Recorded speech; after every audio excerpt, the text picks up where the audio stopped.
I see Right, chapter. we are live. There somebody went. Welcome to Season 2, Session 2 of our Sea Dogs GURPS campaign. I'm Gigerman, today's GM. Hi, Gigerman. This session's audio will be made available as a podcast. See the description for details. Or else. Or don't. I'm not your dad. But do. Or do not. There is no try. Nosh, do you have any character business for Lieutenant Rogers? I drop some points into fast talk and guns pistol. Right, and you dumped a couple of area knowledges, which are probably superfluous. Yes, there will be no superfluous area knowledge with Lieutenant Rogers. Junkie, do you have any character business for Sir Randall? I'm sure I do, but not right now. What kind of Ronky, answer do is you have that? any character business for Captain Hayden? In the same as Junkie, I will take care of it later. Lazy bastards. Mel, do you have any character business for Claude? I'm saving up points for something.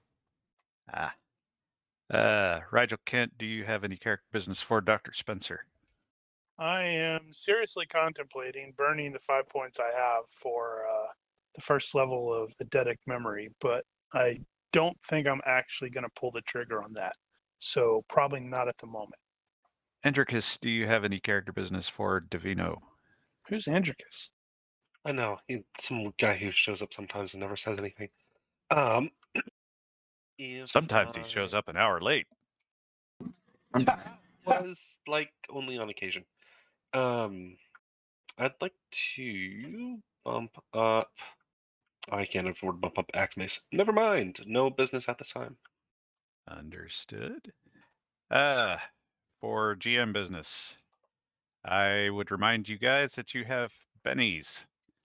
And specifically for the noobs, I gave you both 3 bennies for starting. And I don't believe I actually mentioned that last time. I've only got 1. Oh, I've got 3. Look at that. Yeah. That makes me sad. And also for last week, I meant to do this at the end of the game, but Ronky and Junkie will both get +1 Benny for playing your character to your own hurt. To the pain. How so? Sir Randall threw himself out there at great personal risk for the sake of being a danger fiend, and Captain Hayden's adherence to his obsession against his better judgment, I'm sure. So that was good play. You are rewarded. All right, how do we use bennies in this one again? A Benny is a plus or -1 to any die roll at any time before or after the roll is made, regardless of what it is. No, right. And that applies to NPC rolls as well, yeah? I don't remember if I officially said that, but it seems like we were doing that. Well, then why else would you have a minus? If it's a bad roll. But we don't see rolls, so we don't know if it's a bad roll or not. Well, if you take damage, for example. Yeah, but we don't know if using the Benny would mean they miss or not. Yeah, but if you took 2 points of damage, you could reduce it to 1. That is a die roll. Okay. But sometimes you do know. Carry on. My wayward son. Right, so stability. I also meant to do this at the end of the session last time and then did not. So for everyone, loses 1 point of stability for the fight itself, for engaging in one. And you will also lose 1 for every time you rolled a frequency roll and it failed. So those of you that were rolling against mental disads, for example. I don't remember what the rolls were, though. Yeah, I know. So and what is long-term stability based off of? Okay, now that is just stability points. Is that? Let me remember. If I remember correctly, stability was based on will. So if you don't roll on a self-control and choose to automatically fail, does that alter your stability? There is a thing in that, and I don't remember right off the top of my head what it was. So Because it I does seem to mention that in recall the a few. article. I think a few people said, "I'm choosing to fail." I know some of you did, and if I remember correctly, it was when you do that, you're giving into it, so you don't take the stability loss. But I also recall that there are situations where you take some anyway, and you basically just roll, and that determines what your loss is, regardless of whether you succeed or fail. At any rate, it's probably not going to matter because you guys are probably going to have time to rest and whatnot and recover all that. But I'm just bringing it, and that's always been the case since this campaign has started. You guys have never actually suffered from it. Really, the only way you guys are going to get into trouble is if you have a long-term situation or a rapid-fire situation where you take a lot of stability hits in a relatively small span of time where you can't recover them. This is probably not one of those. Or I seek out But the who crazy knows? cat lady for the taste of madness. That is a whole nother matter. Yeah, so in that vein, you recover 1 stability point for every 10 minutes in a relaxing situation, quote unquote. So, as I said, most of those are probably going to be recovered. Where are those from? The stability points, long-term stability points. What? That thing? is Pyramid 3103. What the hell is it? Setbacks? You should copy that stuff into Fantasy Grounds, so we don't have to look it up. Did I not? I don't know. I don't see it. 3 what? 3103? Gotcha. No, I don't believe I did. Well, that's probably a reasonable idea. I'm going to put that on my notes. Done. One more thing. Area knowledge. So, I did not fill out my notes on how that was going to work. Area knowledge. Okay, well, I have a note in here about area knowledge and study time, using study time for area knowledge. And I believe what the idea was to treat it like learning a language.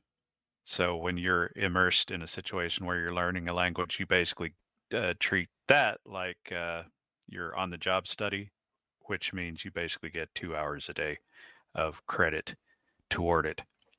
And once you hit the 200, you get your free point for it. So in this case, my thinking was area knowledge should probably apply to that as well. So probably area knowledge Caribbean in this case, because you guys are kind of jumping around quite a bit. Is it 200 or 400? 200. 200 for 1 point. Because it's That normally is 200 400 if it's self-taught. It's 200 if you have a teacher. On the job is different. Okay. Okay, and that was all of the things. Therefore, So how many days have we been campaigning? We have a calendar. And you interrupted me. There's like a calendar. I think we There is. started on 1 January. You're at a month and a half right now, ish. It's not even close to 1 point. Oh, well, no, that's minus any days off, but that's all on the spreadsheet. Although I guess that that particular one probably wouldn't apply. I need to do a thing for that, I guess. Let me make a note. Well, you made a note. There you go. I made a note. Now, back to what I was doing. Harbor log, Tuesday, February 13th, 1725. Harbour Island, Eleuthera. It is cloudy, with high southerly winds easing throughout the day, shifting to the southeast. Having just rescued Dora from her kidnappers and captured Mickle the Hound Scarab, the expedition is looking to Monsieur Lecroix, hanging in the rigging by 1 foot, for answers to what this golden skull business is about. Yep. I want to move there. Ah, she's really big. Yes, Claude hulks out. So, Why does it seem like I'm the only one that makes all of my images the same size? always with the complaining. Yep. It's really difficult to make them all the same size because Fantasy Grounds Unity doesn't care what size it is. I did it with Conan by when you open up the image, it's at a particular size. I think it's at the default size, unless it's like huge. And then you do I can't remember which option it is. It like size to fit, and then adjust Zoom it to that way. fill. Some of them work that way, some of them don't, and it kind of depends. To be fair, a lot of these images were ported over from Classic, so that situation doesn't 100% apply. But yeah, whatever. I don't care that much. At any rate, I believe Surrendel has this thing here in his hand. And he Yes. will was never, asking a ever let question. it go. And Claude was about to explain himself. So Claude is going to first be ask, please, can you get me down? This is a little uncomfortable. His face is starting to turn a little pink. Well, someone should help Claude down. All right. Well, Rogers will help. Thank you, sir. And then Claude nicks his skull and dives into the ocean. Never to be heard from again. Peace. Mer Oopsies, person! yo. I knew they existed. I had one as crew. So after Claude's back down, he'll start spinning the tail. He's not going to go into a lot of detail about all of the circumstances around how he got it. He's just going to say he found it while serving on his prior ship, and it looked like it needed a good home, so he took it with him. He will actually go into more detail about what's happened since, because since he's joined this crew, there have been some weird stuff happen. So he'll go into a little more detail about the dreams that he's having about this old man who has the counterpart skull, and how when he's holding the skull, he feels like a pull in a certain direction. Well, Clearly isn't fairy work. That's curious. Would now that Randall's holding the skull, would he actually feel that pull? He does not. So obviously you're just crazy. Maybe. Well, Please, can I have it? Can I have it back? of course, Master LaCroix. It is precious yours, to him. but I am quite curious what this might pull you to. Is it actual gold? It looks like it. So it's worth a fortune. Given the weight, you'd say it's probably not solid. Not solid gold, at least. Still, it'd be worth a small fortune. It'd be worth quite a bit. I would definitely be quite interested to see where this would take us. Should we follow its leading? Yes, Master Lacroix? That's what I would like. I would like to do. I actually have some concern for the old man. One of the last times I dreamed, he seemed scared, and he was hiding his skull, and he was worried that he was about to be found. I don't know what that means, but I am a little worried for him. Well, I know nothing of dreams, but I do know a thing or two about treasure, and I tap my nose. Now, Mel, do you remember about the triangulation? Yeah, I do. Claude, I think, would as well. That we had like a general idea about where it was, and I don't remember how much of that I actually talked about. yeah, you mentioned that as we've been traveling, Claude's been able to get a general direction, and there's like a big circle on the map where he kind of could figure where abouts to look, but it's a big area. It still wasn't it would still take a while to search. The specific that I probably never mentioned to you that I probably should have was that so during this last month and a half, Hayden would occasionally, as you guys were under sail, do navigation training with everybody. And what was happening was Claude would be paying very close attention to the map and would occasionally sort of get a bearing as you guys were going along. Awesome. So that was how Claude had been triangulating where that location might be. Okay. So Claude will mention if I could see, Captain, if I could see your map, I could point out a pretty big area where I think it might be. To the maps, then. The roll that I did in the box was for detect lies. Oh, okay. Let's see. So I need to do what, a fast talk? Well, Or- that depends. Because it You wasn't could really, roll. it wasn't lying. It was more omission. Well, that's true. Hayden's thought is, we can't have a thief on board. That's his instinct. Ruh-roh. Now So- Claude's totally thinking, oh yeah, I do have a couple things I've liberated. Oh yeah. So Mel can roll whatever she likes in the box, and I'll let you know how that goes.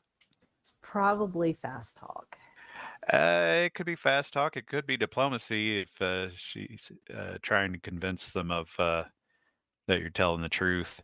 Or, Yeah, she doesn't. but he I doesn't have the- guess. he doesn't have diplomacy. The only one that I think would go would be fast talk, and his skill's not very good.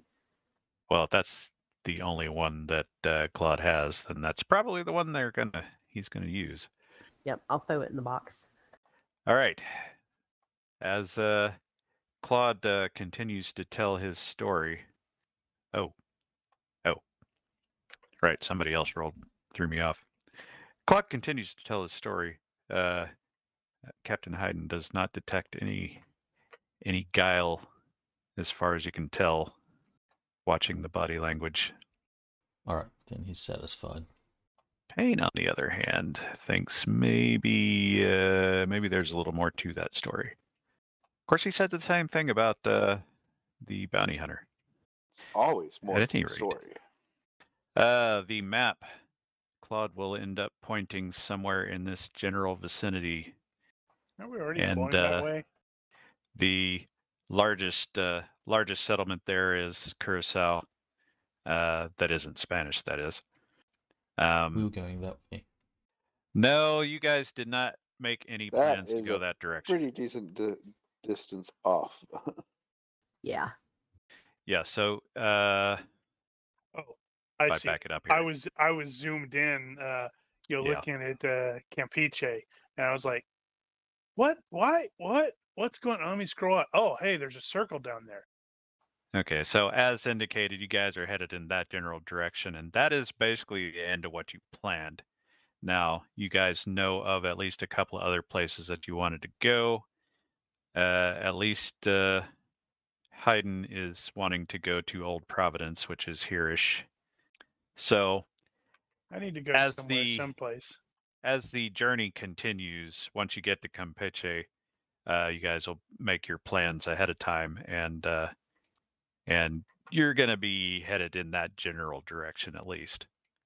Now, what you plan to do after that is another matter. For example, Spencer has a thing about Antigua, which is way over there.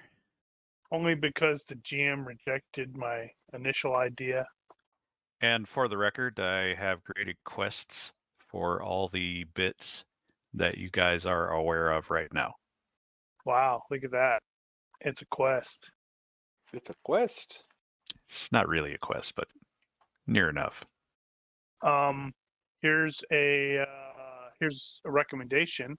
You should grab the all-seeing eye and drag a pen on the appropriate location. Didn't I do that on some of these? I don't know. I don't see any pens. If there are pins, you may have to, share them. I Or think hide them or something like that. I think I did have some out there, and the map got reset when I converted over. I may have to redo those. I'll make a note. Scroll, scroll, scroll. You can set the pins to be GM only, or Yeah, I remember visible to that. players. So noted. And back down to the thing. So, that said, okay, so the other part of Claude's story there is, aside from the triangulation, Claude hasn't been around the world all that much, but he would say that the house that the old man lives in and the houses around it, such as he's seen in the dreams, did not appear to be Spanish, and that is something that is detectable. That they do have somewhat of a unique style. So the guess would be either Curacao or one of the other Dutch islands right next to it. This Bonaire and Aruba. Well, we'll put it on the list. Now, whether or not you guys intend to stop here and start planning for what's next or not is another matter. You guys still haven't made it to Havana yet, so you don't know what you're going to find out there. Right. We're going to Havana first. So we need Indeed. to finish our stuff here and go to Havana. I hear they have With really good that- cigars. I have one more question from stuff Yes. from last week. So Claude nicked those runes from the dude that have what I'm guessing as the player had Dora's hair in it. When Claude nicks them, is there any kind of pull or something that would let him know that these are attuned to a specific person, like they're pointing at Dora, or no? No, nothing but a bunch of shiny rocks as far as Claude knows. Now, I would say that in addition, there was that little bit of hair. There's also a wooden splinter of some kind. Don't know what it's from, and some other miscellaneous crap that's in the bottom of the bag. It could be trash. Okay. Yeah, you should just burn all of it and leave the stones. It's probably all like items for hunting other people. It's like pocket And lint. I'm Yep. assuming Claude's level of education is such that he has no idea what the hell those markings are. Oh yeah, no, they're pretty Um, rocks. to be perfectly blunt, I'm the character that would be most likely to know him, and I don't have any appropriate skills to recognize the Futhark runes. Well, he might not recognize them specifically, but he might be able to ID them as Scandinavian or Viking related. There is enough of that around the British Sadly, I Isles. don't speak any Viking languages. I'll have to pick some up somehow. At any rate, so that is the stones. And now that the story time is over, you guys are at the ship at Harbour Island, just at the docks near where Thomas Friendly's merchant house is. And you guys made it through the night. You have technically done what you came here to do. That was to allow Captain Hayden to talk to Mr. Friendly. And he has, and he found out the information he was looking for, that being whatever Friendly knew about his son. So the question that needs to be answered for the time being, well, there are two specifics. So the first question is, how long are you going to hang around and what are you going to do here? It's a multi-part question. And the second part is you do still have the bounty hunter, and I don't recall if you specifically said you have released him now or if you're still planning on waiting to do that. I've already forgotten about him. I think the plan was to release him in the morning. It's the morning. It is the morning. I Right, don't you recall were, if there was something else. You were going to get with Friendly and get That's something right. of Find his. a personal thing, personal item. Okay, so in the morning you can go talk to Mr. Friendly and see if he can come up with something. And I suspect Sir Randall doesn't want to stay around here for very long because the frog guy has got like a head start on us. There is that. Yeah. Yep. On Senor. And in case anybody missed that part, or anybody watching didn't know about it, the ship that Claude was on before is in fact La Dame Blanche, which is captained by Sir Randall's rival. Does Sir Randall Therefore- know? She was aboard that boat. I want to say there might have think been they did know clues about that. dropped. There were clues or something dropped, but I don't know if they were definitive. I don't know if we said so specifically, but I was laboring under the impression that Claude was hired specifically because he had left Boissinade. But now you know why. Or we have a good we have a good expectation of a reason. Because Claude did say he took it from the former ship. Wait, Aha. you? Well, Sorry, I he forgot. said he acquired it. Let me see what I wrote down. He said he recovered it while serving on the ship prior. He didn't okay. really say Yes. he took it from the ship. Now, Payne might If it- come to that conclusion.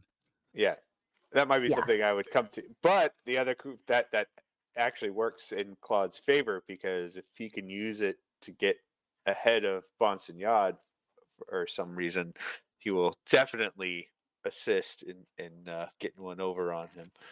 If Just you, because. Yeah, if you indicate that to Claude is like thumbs up to that because that guy was a dick. Of course he is. I mean, he's French. I mean, not that you're. Yeah. I mean, wait. You know what I mean. Is he an extra dick? Like on top of being French? Oi, outside of being French, he's what he is.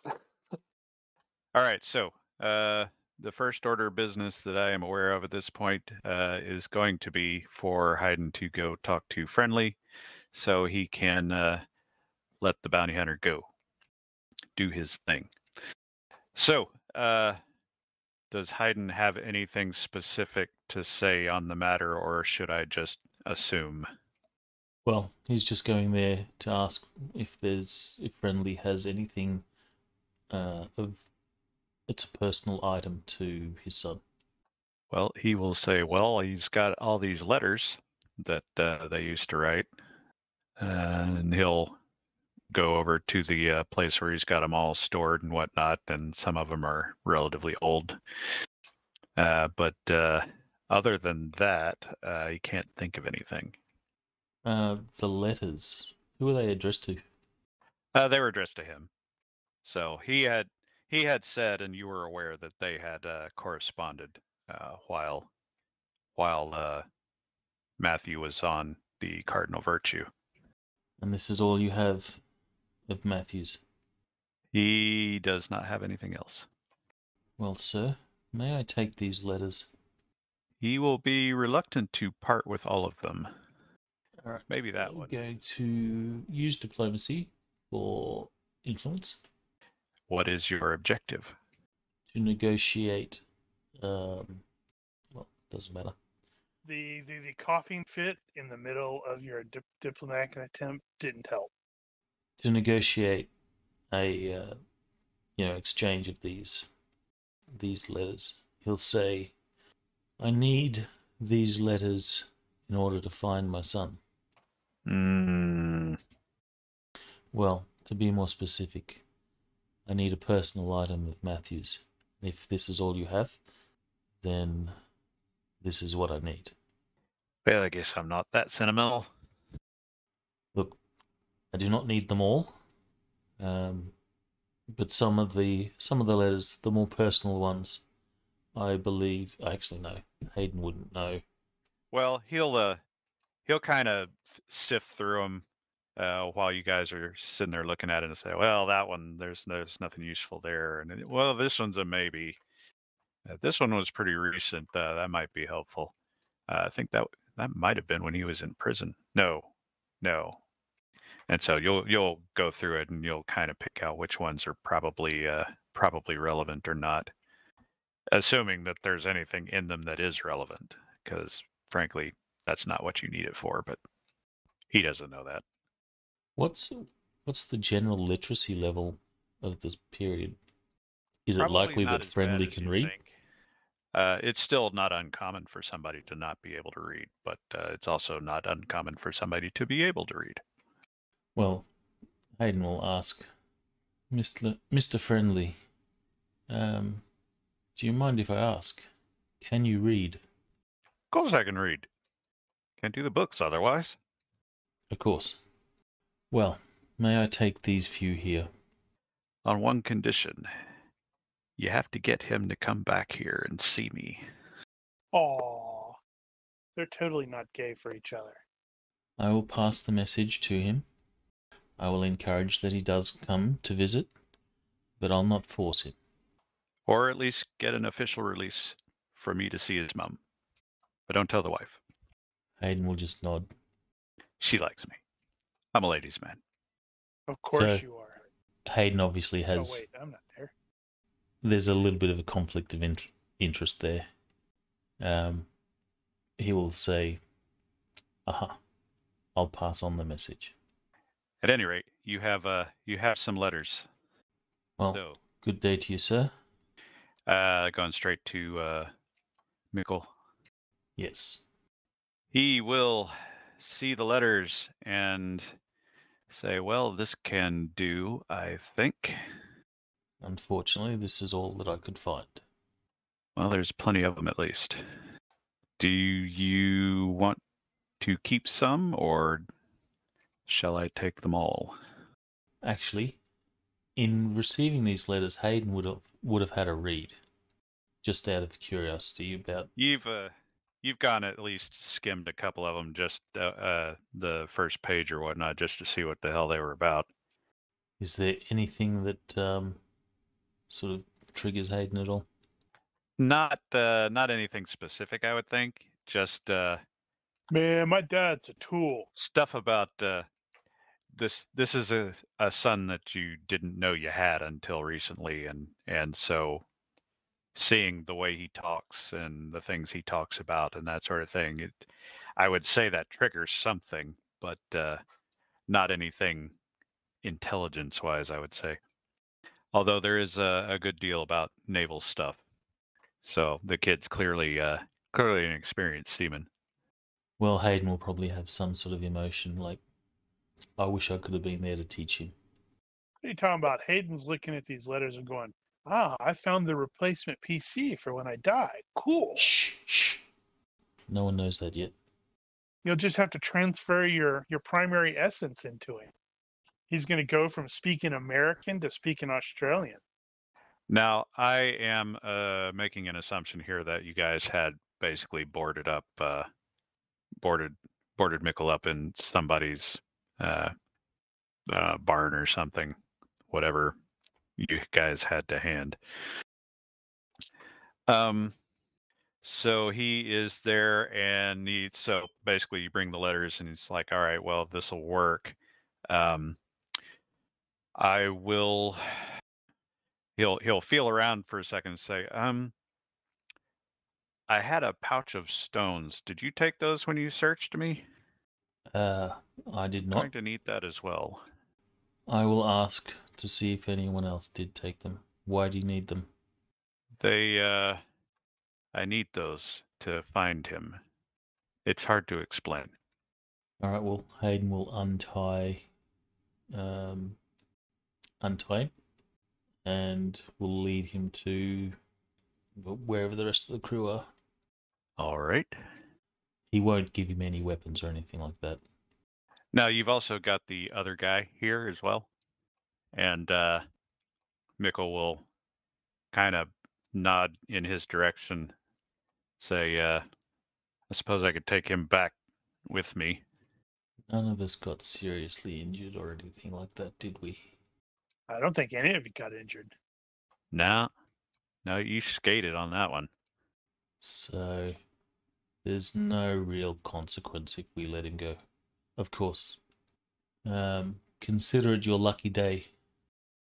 I do indeed. At least it will be if the stones are returned and all the contents that were with them.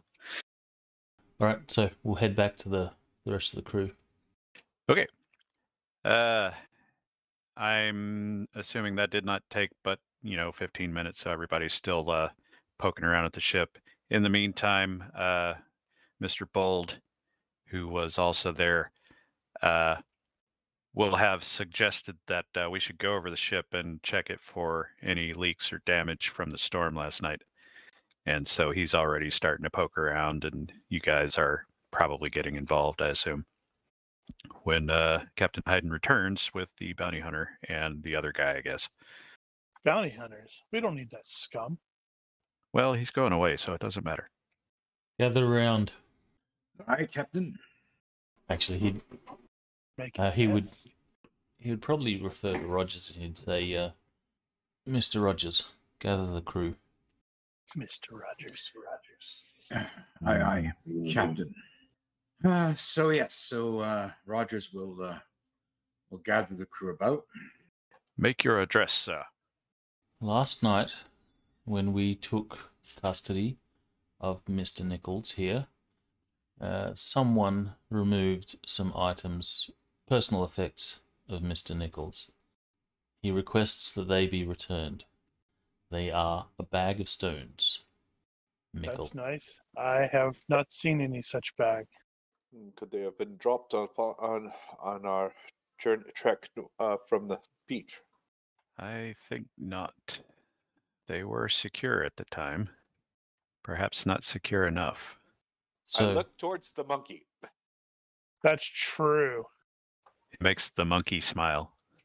So, has anyone seen these stones? Actually, I think half the crew is looking at the monkey. Claude Why is also looking at the do monkey. you accuse Boom this way? This is not just. And then you note that Boom is totally holding on to something it shouldn't have. Right? Well, that's just unfortunate timing. So Claude has a Come, Master quirk. Davino. Not like we will be hanging a monkey should he have found his paws on them. The man Irrelevant. just asks for his stones back. Mel was saying. Yeah, Claude has a quirk of being selfish. So Claude is going to keep, is not going to say anything. Yeah, I'm amused that we've all probably at this point had the monkey borrow things that it shouldn't. So it makes perfect sense that everybody is going, dude, the monkey probably took them. But where would the monkey Where? put them? Where did Claude store said pouch? At the end of the night, I had said that Claude would stick it with the stash that the as yet Right. undetermined stash of stuff that he has picked up during their trips somewhere on the ship, kind of like a little smuggly hole. Yeah. Okay. So that's where they are. So Lieutenant Rogers will turn over to the captain just to look at what his reaction is. Well, he would be pretty stoic at this point, and he'll say, Mr. Mickle, it would appear that your stones are not with any of our people. Perhaps they were lost on the beach. That is unfortunate. So be it.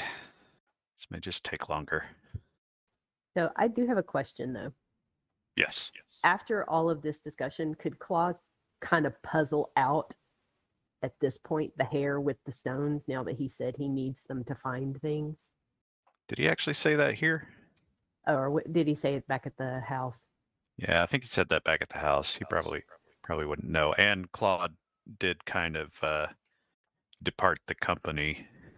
But I tell you what, I would give Claude an IQ to see if he could piece together that they could be part of some sort of magic ritual, even if he couldn't identify what specifically they are. Okay, I'll roll it in the box for you. Magic and superstition. How, in the period, how prevalent is it? superstition is ubiquitous, I would say. Although this is the age of enlightenment, so you could say that the civilization is sort of coming out of that. Where people are There is real, though. still the consideration for alchemy and that sort of thing, and medical practices still talking about humors and that sort of thing. So it's not out of the question. All right, well, Claude is going to keep his secrets, and therefore the bounty hunter's efforts to find Haydn's son may be somewhat hampered. But you may not know the details of this, because he will beg his leave, and he and the other crewmen shall go off. And when I say go off, that means they're going to start walking down the beach. Looking for a bag of rocks. Looking for a bag of rocks. They may go back and look for a bag of rocks. But you might recall that there are at least 2 other of the crewmen who had run off, and they may be going to collect them.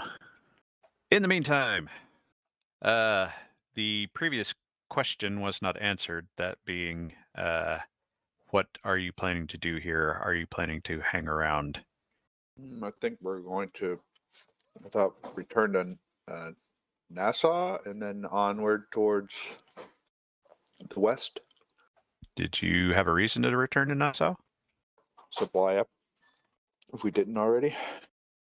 There was a bit of a snafu with regard to that. And so what I did was decided, because you guys spent a week in Nassau recovering, and I don't think we actually did the provisions thing at the time. So I went ahead and retcon said that you guys topped off before you came out here. Gotta Which catch up gives with you, Bonsignon. if I recall correctly, around 12 days of food remaining. So you don't necessarily need to go back to Nassau, depending on how long you expect your next journey to take. So that is a consideration here. Now, your cargo hold is otherwise empty at this point. You could potentially look around here for something to trade. This is a really small place, though, right? It is a really small place. So That's why I was thinking Nassau. it'll is be probably limited. better. But if you want to look, you can. Other than that, Well, we got an empty hold. We can move faster, right? right. So you've also got the additional consideration of whether or not you're going to try to find a pilot. And that is going to depend on a couple of things. So you are going to need a pilot to get out of the bay. Definitely. Depending on your route you take to Havana, you may need an additional consideration in that regard, and we'll get into that. Let me Right, see let's if you get a want to pilot do then. another thing first.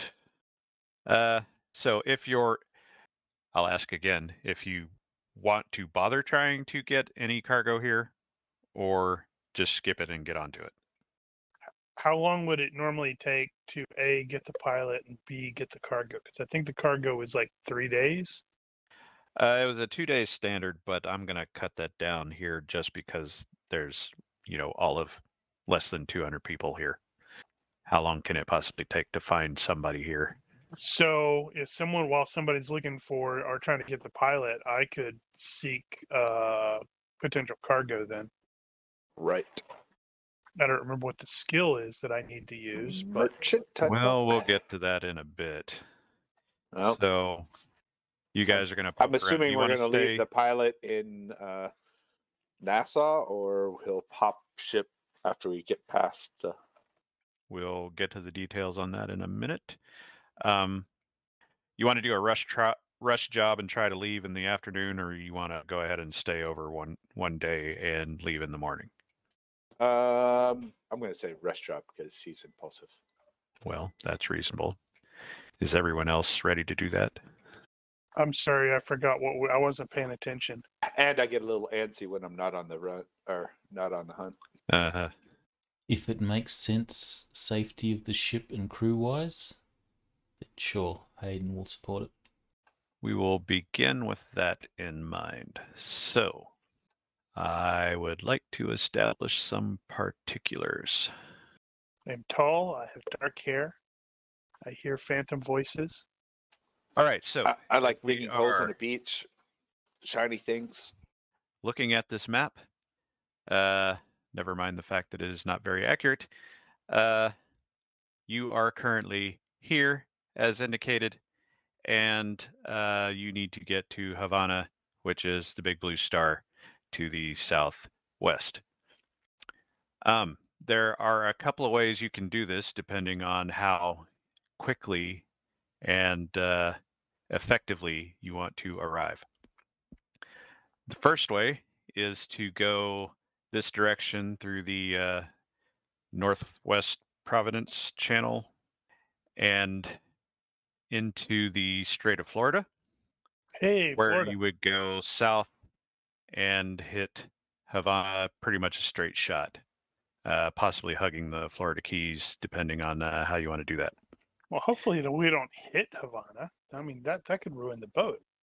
There Or is Havana. a second way that I will mention, and that is to go near to Providence Island and cut across the Great Bahama Bank through there, basically. And this is a bit of a shortcut, but you know that also that area is very shallow. And so it will be a little more difficult. And if you want to go through there, you're probably going to want to get a pilot, hence the additional consideration. With that, I will do this thing. Where did I put that? Not there. Not there. I totally think we can do this, and getting on the road faster gets us ahead, closer to Bonsignard. Quicker, Ooh, easier, more seductive. Yes. So, I like that Uh, purple. That was a cool purple. some of you have area knowledge Caribbean, which will apply here. This is a bit. Nope, not the right purple. You'll have some penalties for the regional difference here, but ultimately, in order to figure out what sort of conditions you're going to have to deal with here, we're going to have to do that part of the plot the route. So, anybody can participate in this if you have that ability. I have described a few things in here ripped off from Dungeon Fantasy, but probably the primary here is going to be area knowledge, and whoever has that at the highest, I think it might be Haydn. I've got Kingston as area knowledge for some reason. 13 for Caribbean. Okay, I think Rogers is. Yeah, Rogers, I got the Americas at 13. So America. the Americas actually covers a larger area, so this is going to be a smaller. The Caribbean is going to be more appropriate and have fewer penalties. I think this is Kingston probably going correct? to. Or should Well- I have Caribbean? No, Spencer hasn't been all that. all Yeah, that, that's fine. I was many just making places. sure. No, That's he not true. has, of He's been in course. Bedlam. Well, he has. Oh, yeah, he's basically only been to Jamaica, which is why he's got area knowledge of that. Okay, cool. I was just making sure that I didn't have the wrong area knowledge listed. He is in the process of gaining more, I presume. If he can So- remember to pay attention. Let me remind myself what the difference in penalty is, because I did not put that down in the immediate area. Bad GM, bad. Yeah, I was telling myself all week to do that. Okay, yeah, I'm going to call this one a -2. So, area knowledge Caribbean at -2, or area knowledge Americas at -4. I defer to the captain. Well, you never know. You could roll really well. And if anybody has anything to assist with, that is also a thing. Which, you could assist with your Americas. That will not. Yeah, it would still be penalized, I guess. Mark in Discord. I've dropped an image showing you the dice that I use for the Cool. purple. So, roll please for Captain Hayden. And if anyone else is attempting to assist in any way.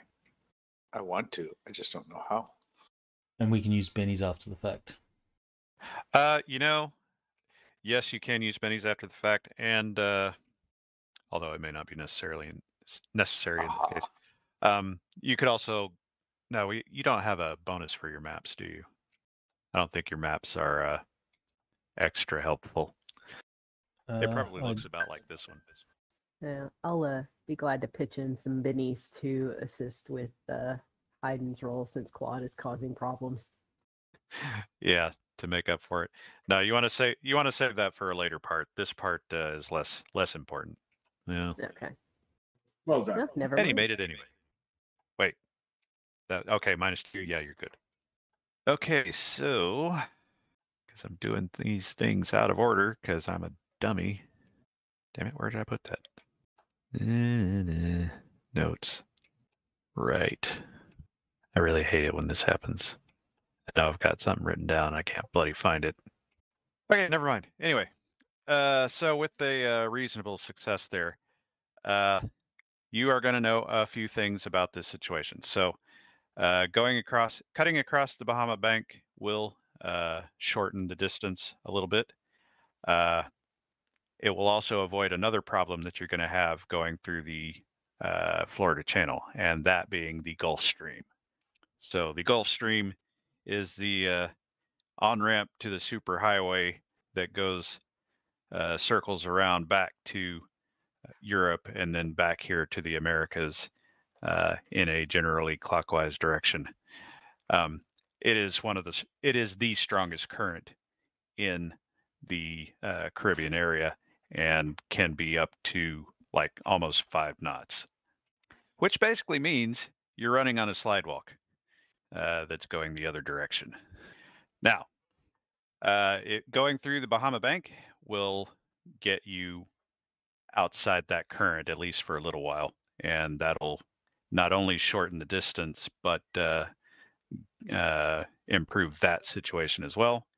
Unfortunately, it is far more difficult because it will be super easy. It is shallow enough there that even your ship could potentially have a problem. And for the record, you would be cutting through this way, and at the worst part up until the end, it's mostly 2 to 4 meters deep. What's the draft of our boat? Your draft is just short of 2 meters. Actually, just over 2 meters. Right around Just 2 over meters. 2. So you guys will have to be on the ball if you intend to do it yourself. If you have a pilot, that's going to make that easier because somebody that knows the area will know where not to go.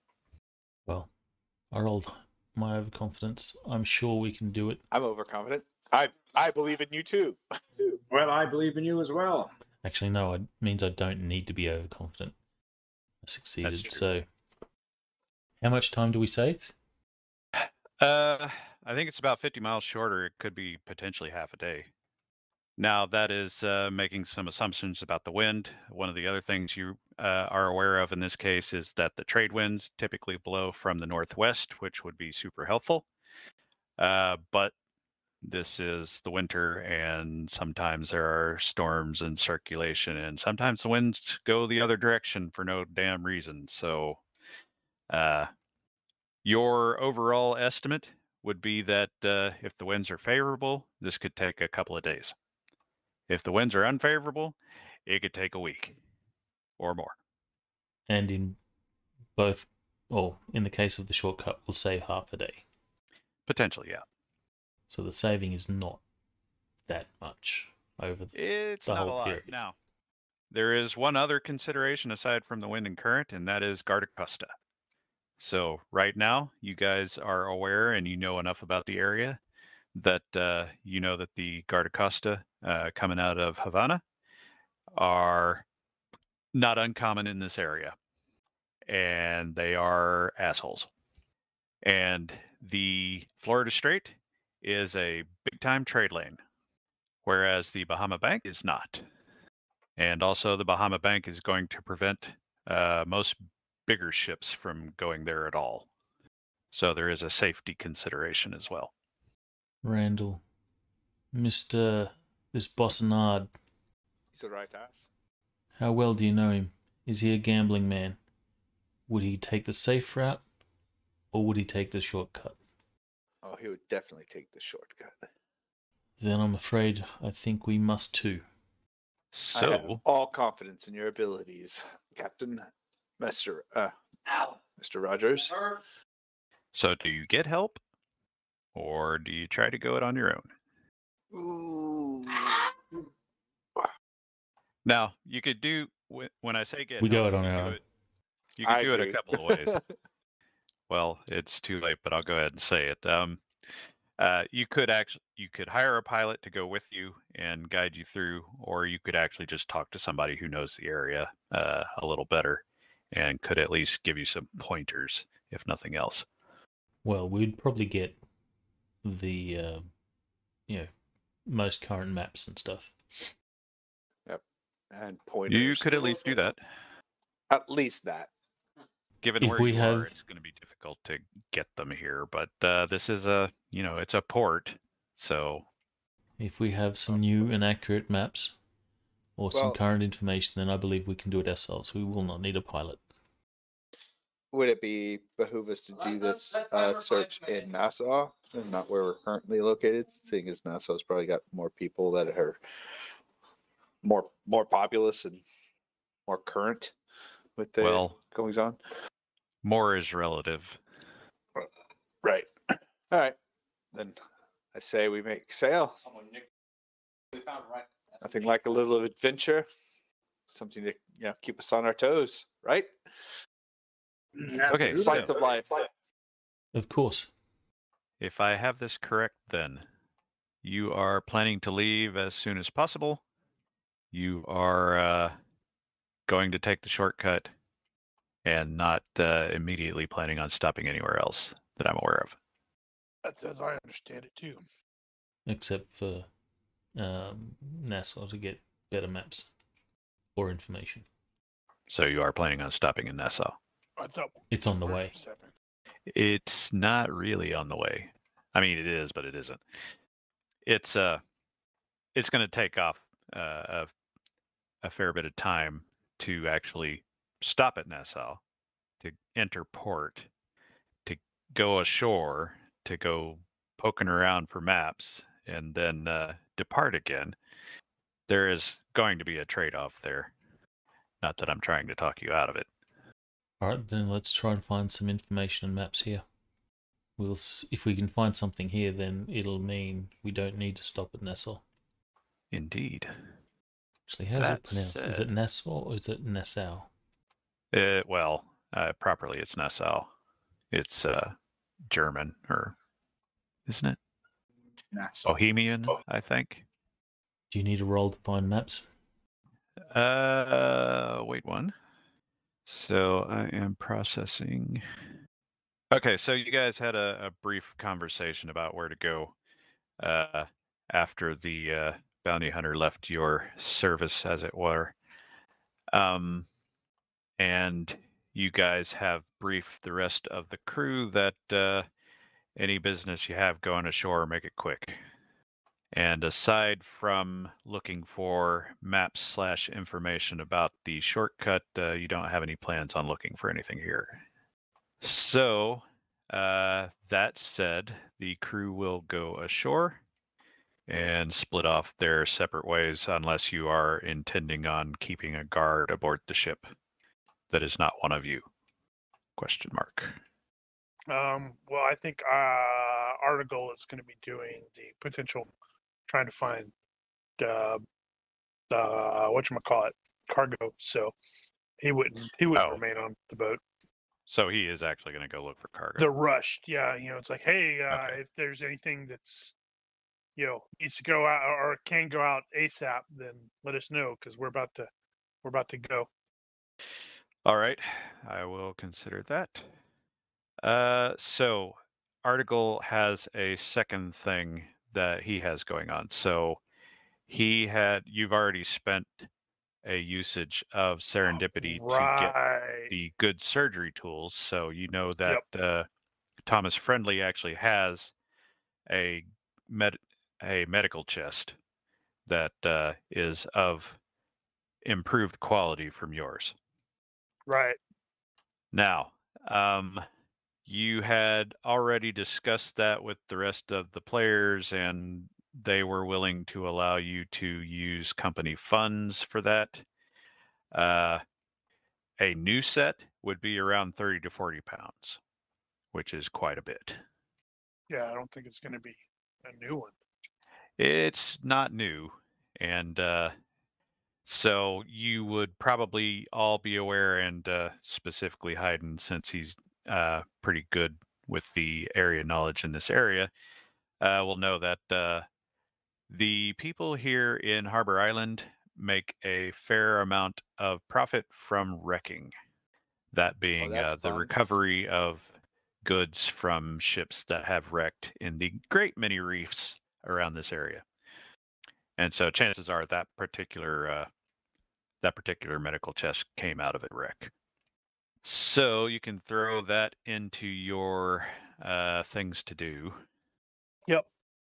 Well, if I can't get the cargo because I need to get that, then I think the medical chest is going to take precedence and priority and all that. And I will Indeed. attempt to convince him to not charge quite as much, because that's a lot of money. Now, in the case of cargo, I mentioned before the smuggling situation. If you intend to sell cargo at Havana, you know that it is a closed port. They don't trade with Ingles. So, Spencer probably doesn't know that. He doesn't think about that crap. on the other hand, you guys also know that it is corrupt as hell, and smuggling is pretty much constant. So, you could potentially sail right into port with those goods, and maybe be able to get around that. On the other hand, you also are aware that there are other ports that someone might go to if they are smuggling into this or that port. So, for example, in Havana, if you are smuggling to Havana, you might sail around to, I forget which bay it is, but they're pretty much all on the south side of Cuba. So you would have to sail all the way around Cuba to get there. But they would bring their goods in there and then walk them across to Havana. You're not going to do that, but that's a thing everybody does. We're gonna Right. go meet Cuban Pete. Indeed. He's the king of the rumba beat. So I hear. So, place yourselves appropriately. Unless Rogers has something specific to do, Hayden will suggest that he stay back. It's his first mate. Yeah, Rogers was thinking he'd do the same thing. Just stay back. Oh, right. Speaking of Rogers, quick word. You're still injured, Yes. as is Mr. Bold. Oh, yeah. What are they in? Yeah, oh, they were- right. Yeah, because that's right. They were shot. Ah, yes. So, first thing I want you to do is roll health at -4. Pew, pew, pew, pew. He's going to murder us. Oh. Okay, Approved mine. you Why failed, is but it not by a great? lot. So, you did not do more damage to yourself last night, but you also will not heal a point. So, for the record, by the rule, crap, I have to actually approve this for that to go away. By the rule, you don't get recovery if you do not stay in bed all day. There is consideration for the conditions under which you are attempting to recover. What I am going to do is allow, in general, a -2 if you're doing light duty. And in your case, I am assuming that you are doing light duty. However, you were in combat last night, so you will not recover any additional. That said, the physician roll is once every 3 days. And I don't recall if Spencer got to make more than one roll because you guys spent a week. I don't remember making more than one roll, but So they should have gotten at least one more. and okay, so is it just physician? Yeah.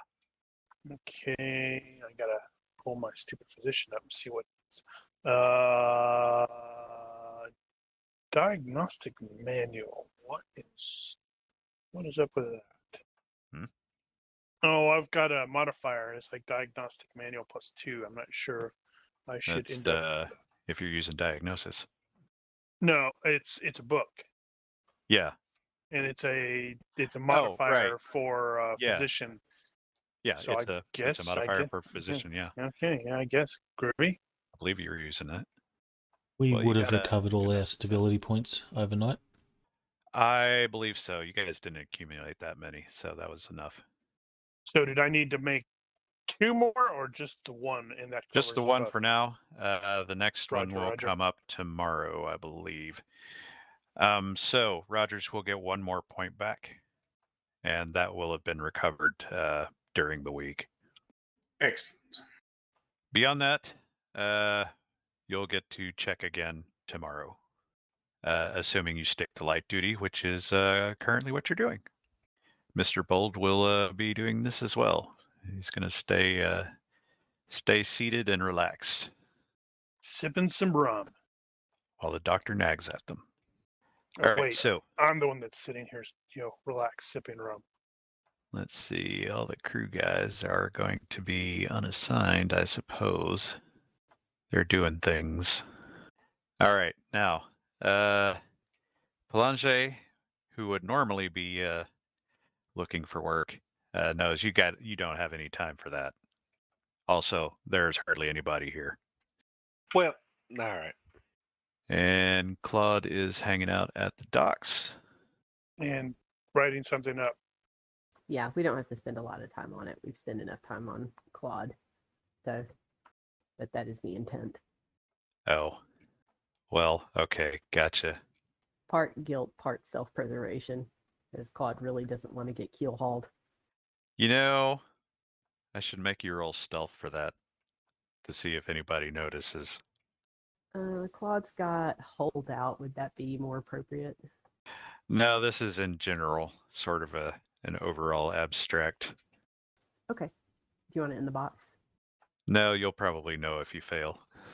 If That those doesn't look like a fail. if those stones ever become necessary, Claude better plant them on someone else. That is a good point. Maybe I can plant them on the monkey. Why? Monkey Although, could plant it them on would only- himself. Yeah, right. And the funny thing is none of us would be any. There would be no surprise. It'd be like, yep, we kind of figured. Mm-hmm. You got a perfect scape, monkey. Monkey, Poor Moom. He he likes the attention. Mhm. Jinx. Okay, well, nobody calls out Claude for sneaking around like a skulk, So what And, are you doing? Sneaking. and Claude will deposit the bag of stones somewhere appropriate. Hopefully, the bounty hunter will return and look. In the meantime, your operations for the day will be interrupted. Uh-oh. So you guys are sort of starting to split off and do whatever, and you're going to overhear some locals or whatever pointing out the fact that there is a ship here that is arriving, and it's a few miles out. It's like on the other side of the bay, but you can see easily enough that it is single-masted, relatively small, but a little bigger than yours, maybe twice your size. Is it this It's And little probably the girl? rum jack. Probably a little too big to fit down the pass here, except at maybe high tide. Rogers, who is watching, will probably be the first to notice, and Hayden will see it immediately whenever he starts looking around, and that would be that it is sporting a commissioning pennant off the topmast, and that pennant suggests that this is A, captained by a lieutenant, and B, potentially belongs to the Bahamas. That is a Navy ship. All right. What might Rogers be able to roll against to better understand the context of a Navy ship arriving in this way? Yeah, Daniel's bad about that. He does not necessarily need to roll for that in this case. You guys are familiar enough with naval operations in general to know that there are going to be patrols out here, and this is probably a patrol ship. However, the fact that it is stopping here is a little weird. Why would they stop at Harbour Island? As you are observing the situation, you probably glass it. You will notice that they are unloading a boat, and that boat is being filled with Marines and what appears to be a captain and a couple of his men. You will then observe as the boat is being rowed over in the general direction of the town. That is the one that you are at. Oh, this looks like it could be interesting. So, given the distance, it will take some time for them to row over here. We tell them we don't want any. Well, they're way over there right now. You'd have to Okay. yell really loud. They've been trying to reach us about our boat's extended warranty. Right. Well, we know that as soon as the cannon fires, we go, well, time for us to leave. So, in the probably 30 minutes or so that it's going to take them to row over to the docks you are currently at, is anybody doing anything aside from what they were already doing? So is the captain on the boat with me? No, he'll be looking for the maps. Yeah, that's right. He's looking for maps. So down in his cabin or off on the shore? On the shore. Okay, I'm going to beeline for the captain. And probably pay for it in bodily pain. Yeah, I'll wince and huff and puff. All right, you alert the captain to the incoming boat full of redcoats. Is the captain at all concerned? Could I do a tactics or seamanship to have any particular insight on potential threats to what we're doing? Or potential, not necessarily threats, but issues? Well, okay. If they start shooting at us, it's a problem. Let's examine the company log real quick. You going all the way back, you guys came out of Kingston. Probably nothing there. There was the whole business at De La Vache. Santo Domingo, probably nothing there. You had the business with the rum jack out of between Barbados and St. Kitts, but I don't see that coming back to bite you necessarily. There was Nassau and the funny business over there, Port au Pay before that. Port au Pay where you guys did the shindig. So if you had to make if you had to say that the world revolves around yourselves, it's then, one of Sir Randall's Yep. girlfriends has sent the Marines out to bring him back.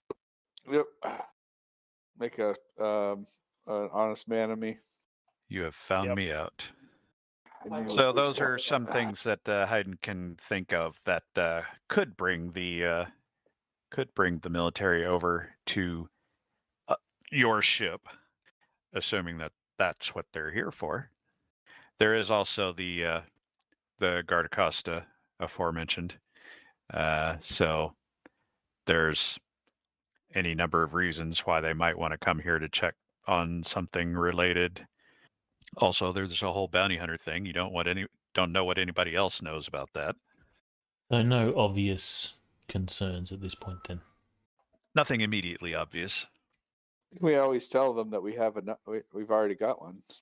So, quickly, are you going to do anything at this point, like having everybody assemble at the ship, or just leave everybody to what they're doing and to hell with it? Do you even care? For the most part, Could be entirely routine. for the most part, Hayden really wants to get these maps so we've got, a better chance of sailing. As for the other concerns, he doesn't really care, but that's not so much the captain's responsibility. That's Randall as being the mission leader. Yeah. All right, then you guys will continue on to your business. But do it quickly. The boat will eventually arrive. When it does, Kaboom! Kaboom! Kaboom! the captain will disembark from the boat and announce to Lieutenant Rogers, who is at the Grace, and say, "I am Lieutenant Edmund Brace of His Majesty's sloop Hazard. I am here to take the captain and crew of the Graceful Dame into my custody for questioning regarding the murder of His Majesty's faithful subject, one Edward Long. Sergeant, please confine this man to his ship until further notice and round up any of the rest." Who's Edmund Long? Does Rogers recognize that name? He does indeed, although the player might not immediately. So I have a question. Crap. I've got Claude at the docks, like after he went and did his thing, just watching ships sailing. Can he see what's going on? Oh yeah. Okay, so Claude, once it sinks in what's happening, is gonna bolt for the town to try to find the rest of the crew first. Ah, gotcha. If he has not been made. He's not dead. Right, this is gonna be bad because it's gonna be. If they ask me, and be like, "Oh, that's the fellow that Sir Randall shot," Oh no! and then showed up later. So can you back brief the player on how Rogers knows about this guy? So at Ilavash, on day 2 or 3 of the expedition's beginning, you guys landed at Ilavash to allow Sir Randall to find that compass, and in the process, the Rumjack, captained by Mr. Ned Long, arrived and threatened to kill all of you for knowing about it. And Sir Randall shot him between the eyes.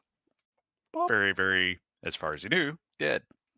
Before, a whole flim-flam erupted involving Dora running out of the jungle and diving into the water and people chasing her, and, shit happened. But this person isn't dead? Nope.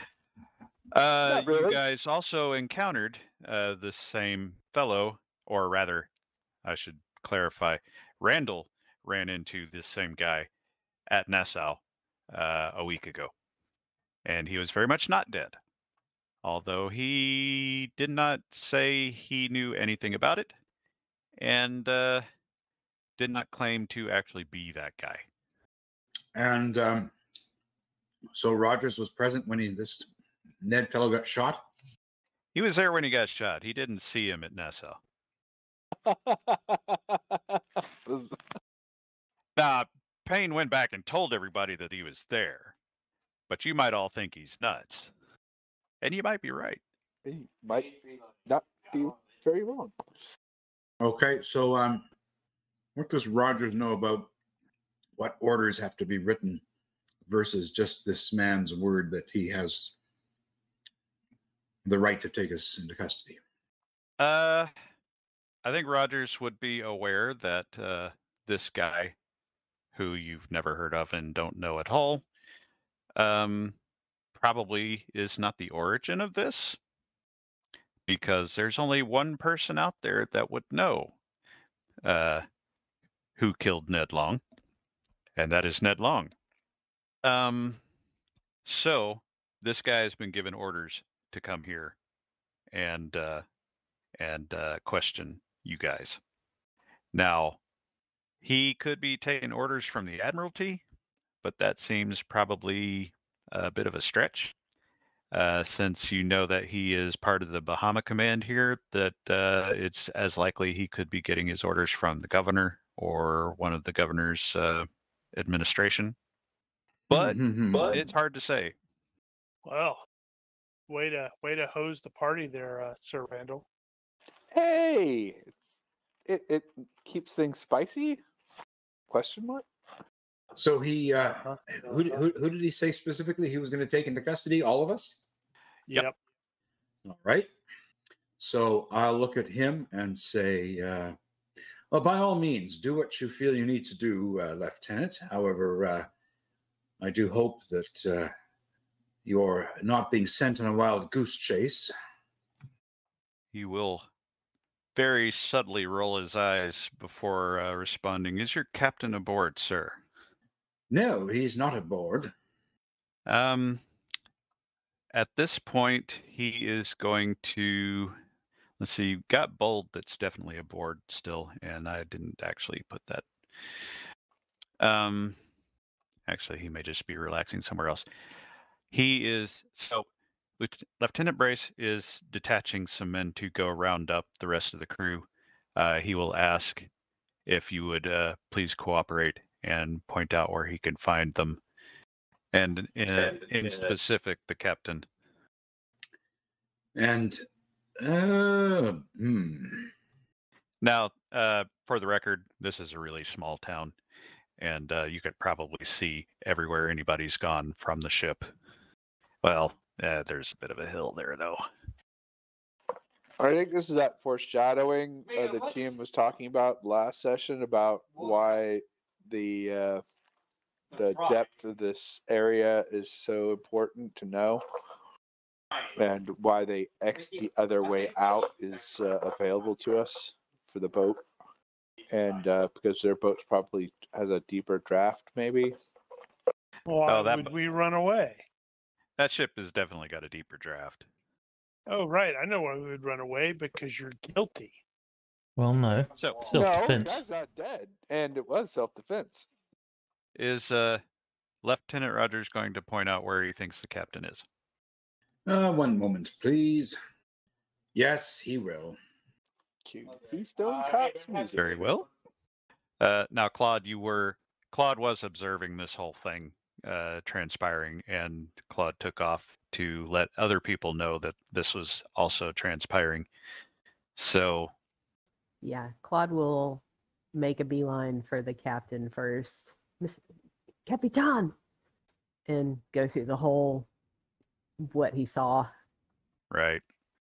So some Inform of the you will others. be caught up before any soldiers catch up to you. Inform the others. Have them complete what they came here to do quickly, in case we need to make a departure. I will return to the ship. Yes, Captain. And Claude will go off to find the next one. All right. So it'll take, I don't know, 15, 30 minutes for everybody's reassembled, but they're probably not going to wait.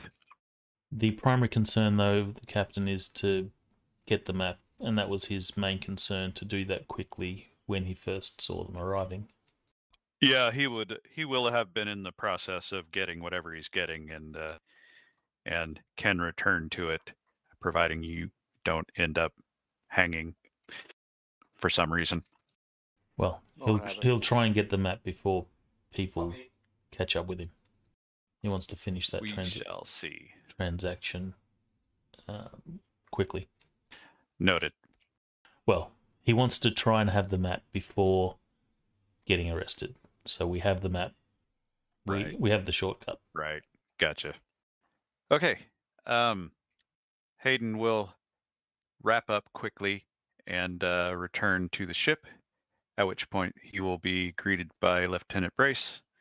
And if I may, As the captain arrives, I'll say, Captain, I'd like to introduce you to Lieutenant Haste. Greetings, Lieutenant. How may I help you? And he will explain that your ship, the crew of this ship, is under confinement, and that you are to be questioned regarding the murder of Edward Long. And if you would please, sir, step this way to this house that his men have secured for this purpose. Of course, Lieutenant. May I see your orders, please? He will produce those orders. I'll have a read. Does it look legit? Well, and more would you importantly, know if they weren't? More importantly, who signed off on them? Well, it's a bit of a scribble, but you believe that would be the governor. He'll look at the orders. He'll hand them back, and he'll say, Lieutenant, if you'll permit me to grab my log. I would permit and strongly recommend you do so. And Hayden will go and get the ship's log, or his log, and journals. Mr. What's your name over there? Escort this man onto his ship. So you go back, grab the log, and go to your interrogation room. In the meantime, as more of the crew are being assembled, they are being directed to get aboard the ship and to remain on deck under guard. Well, they're going to have to help me lift this stupid thing on the board, because those things are not light. Yeah, they are not. What's all this then? Everybody. I don't remember any Edward Long. Apparently, we're under investigation for someone's murder, but I suppose that the fool could have shot himself in the head or neck or arm. I mean, there's so many places an idiot could shoot themselves. And we only knew him as Handsome Ned, not Edward, right? Well, Ned is short for Edward. Right, but we didn't know him as Edward. No, he was not specifically or Long. Honestly, you guys didn't really know his name until he showed up at the Lavash.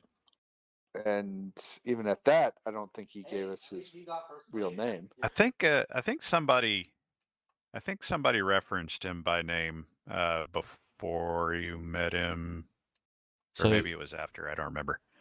Do we know who the lieutenant is talking about? Oh yeah. I don't.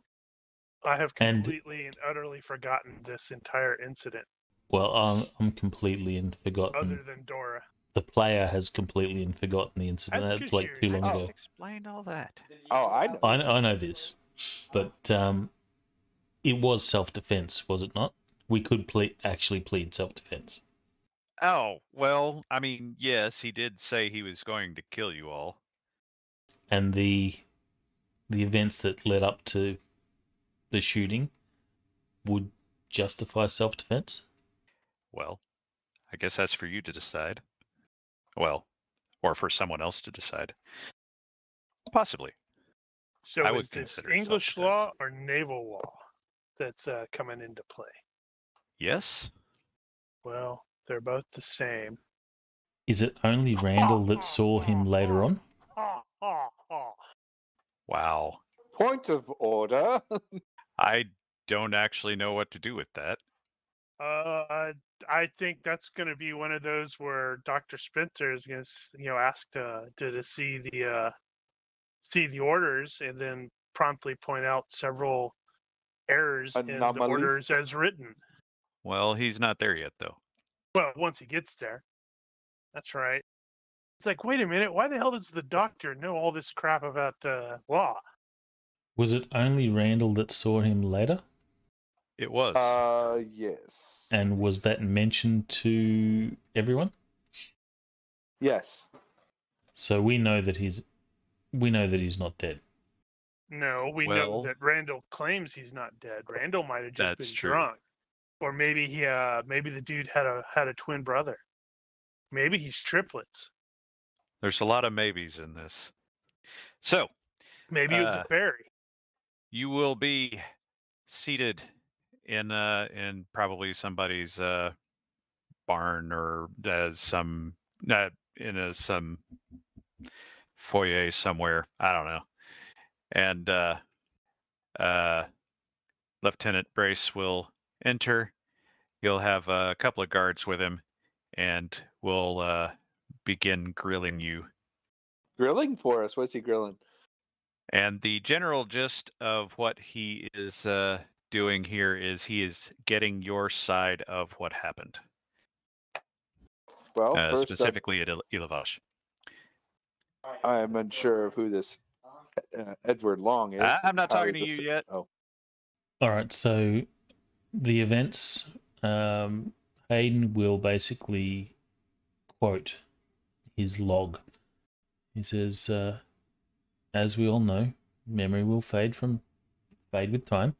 I will refer to my log and I'll turn to the pages and I will read out the log which describes the events, and then I'll turn the log, push it to the lieutenant to confirm what I've read. And for starters, how will you be proceeding? Are you going to just give him the facts, or are you going to attempt to influence him? I will attempt to influence him just through my position and such, but I'm going to be forthcoming. I want to influence him in such a way that he goes, oh, maybe our information's wrong. He's not trying to cover shit up. Well, when I say influence, I am specifically talking about skills. Well, diplomacy then. Okay, now hold that thought. So your basic angle here is going to be just the facts. Pretty much. All right. So what I will do is have you roll your diplomacy in the box. Do I get to add my courtesy rank? I will be considering bonuses and penalties on the side here. All right, so this will just be a straight roll then. Yeah, just roll it straight. You have rolled. All right, so let's establish some particulars. You typically dress in a navy reflective manner, if I recall correctly. Yes. So you should at least get your courtesy rank as a bonus to that, and that was 5. You didn't put that down. No, it was 2, I think. It's the status. It's the status for that rank level is what the bonus was supposed to be. Okay. So should put that in your reaction modifiers.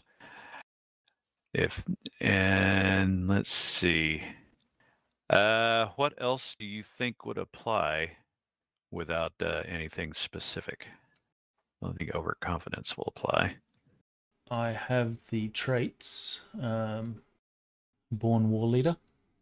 That does say military officers. That's kind of an odd wording that's in the description there. Maybe it's well, I mean, that could apply.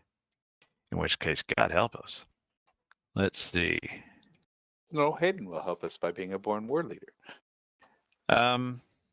So you are just coming out, letting your outfit do the talking for you, and trying to sound like a captain.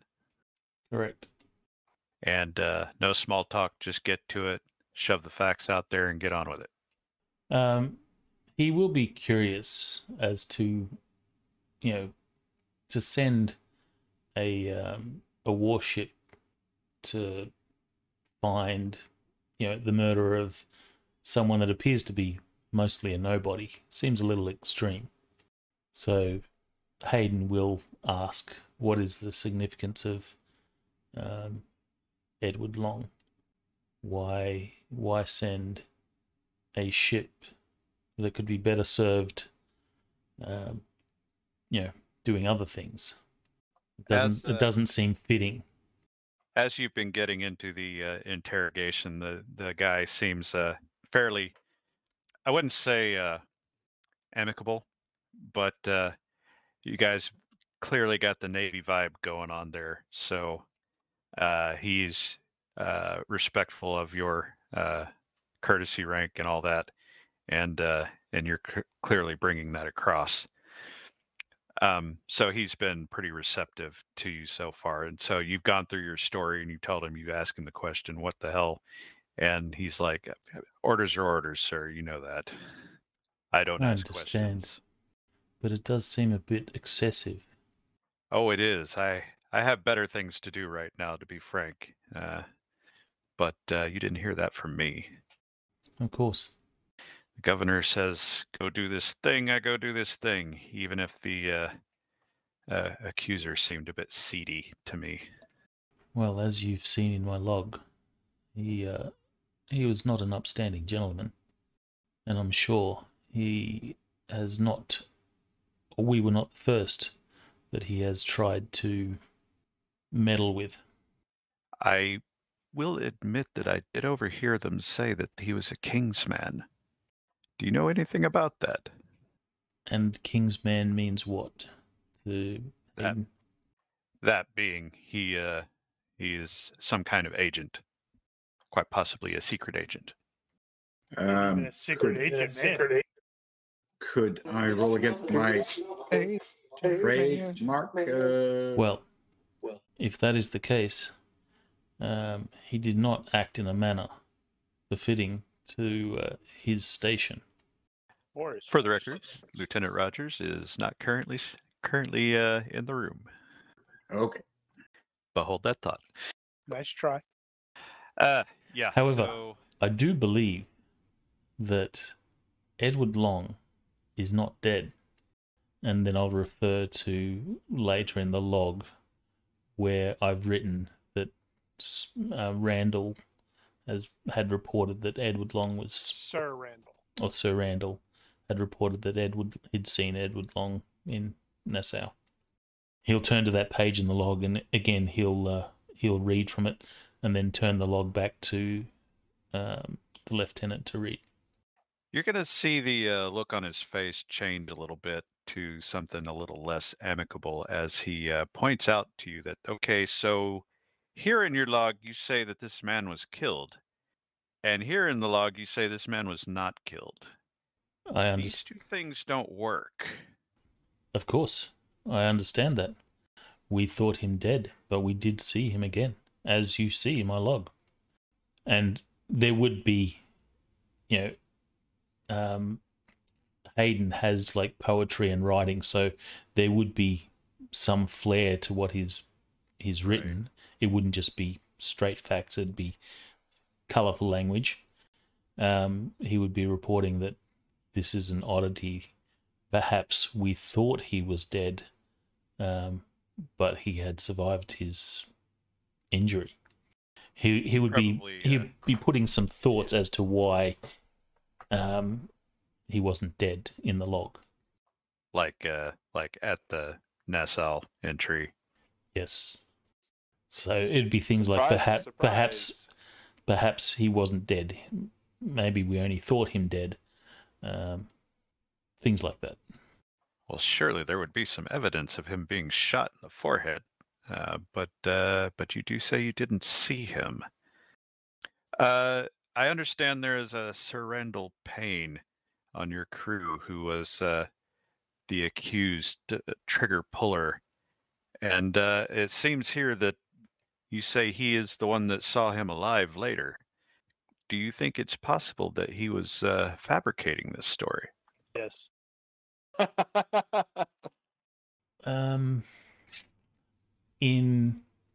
Does Hayden have any reason to think that Randall would be fabricating a story? I don't know, do you? What sort of traits does Randall have? Oh, does he have? He's gonna absolutely not tell you that he probably has compulsive liar. Nope, I don't have that. I actually don't have that. Let's see. I don't good know if I can looking. I have believe an you. You could be compulsively I- lying right now. I mean, you know him to be hot-headed and brash, kind of the daredevil-y type. Good looking with an honest face. Has a sense of intuition, which I keep forgetting that I have. I keep lucky forgetting at that ti- too. lucky at times. Quite the mouth on him. He can talk himself. He can sell ice to Eskimos. Friendly sort, quite the gentleman. Has a weird belief that mermaids are real. That has it out for a one Bonsanade, a rivalry with said. Impulsive. Who's totally responsible for this, by the way? Yep, right. That's right. I definitely just All right, that's enough. Yep. Since you mentioned the Boissanade thing, you will realize that if this were to go ill, it could result in your hanging. So that might be a bit extreme for Boissanade, but maybe You're right, he's that is just true. trying extra hard. So Hayden will say, Sir Randall is an eccentric and somewhat charismatic character, but I've not known him to be dishonest or deceitful. I see no reason for him to have lied about the sighting of Edward Long.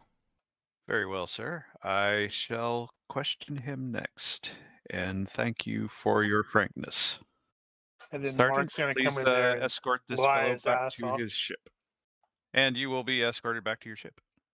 And Sir Randall Payne will be called up. Hello, my peoples. I don't actually. Wait, not at all. So, Sir Randall will be escorted to the interrogation place and similarly placed in the chair where he will be I will questioned. not be placed. I am of much higher status. I will sit myself. He Thank will you. be pointed to the chair where he will sit himself and then be grilled in like manner. So, I will ask the same of you, whether or not you intend to intentionally influence him and with what. Oh, absolutely intentional. He influenced him. Hold on, I'm having some weird issues clicking on things. So give me a second here. I'm trying to. Did he just keel over and die? No, I think he did. I'm here. I'm just. I Herniated don't know out. what's going on. He's living with a hernia. I don't know Yeah. what's going on either. It's like everything I'm trying to click on is not clicking. So I'm trying to figure out what's going on. So it's your mouse? No, because it's clicking on other things. I think you're making excuses. Hold on, let me see. Stop vamping, Mark. We see how it is. I'm not. I don't need to. My luck's You're already absolutely vamping. my luck's already reset, so I don't have to worry about vamping. I'm trying to make sure I can actually. There. Okay. Apparently. All right. Well, talk me through it. Okay. So, what I am going to be doing is, I know for a fact, and I am confident that there is no way that this is going to stick. I will. Let's see how to play this. I will play up my status to get that. I'm going to start with a diplomacy and bring him around to in a friendly nature.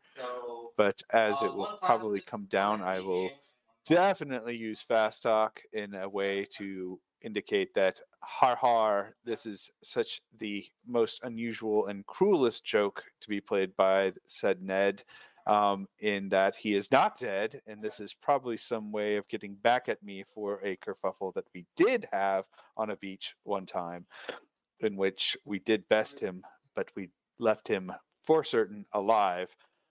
Okay. Well, that's probably not going to be fast talk because fast talk is trying to confuse them or no, he to trick confused me. them. And you're not really doing that here. You're just giving them the same facts.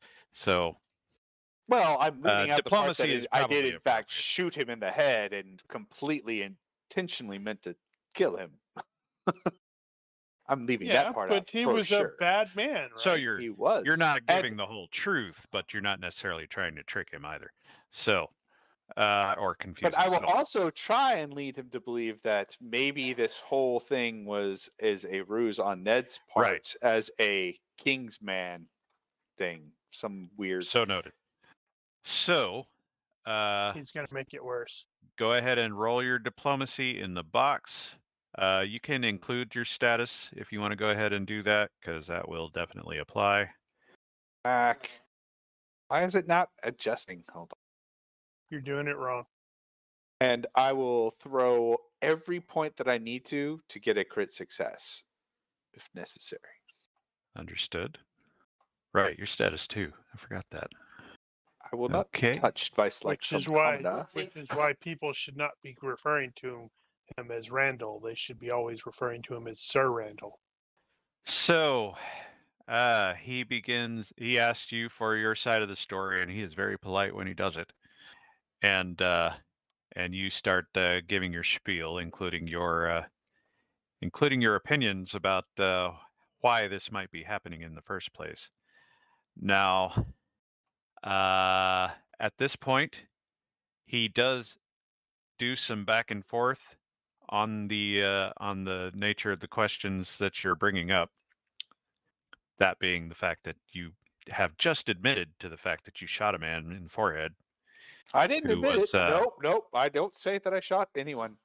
Oh, did you not? I did say that there was a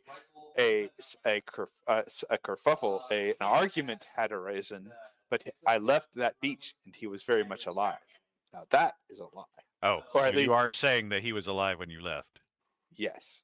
Yeah, but you know that we reported him in the log. Oh. dead.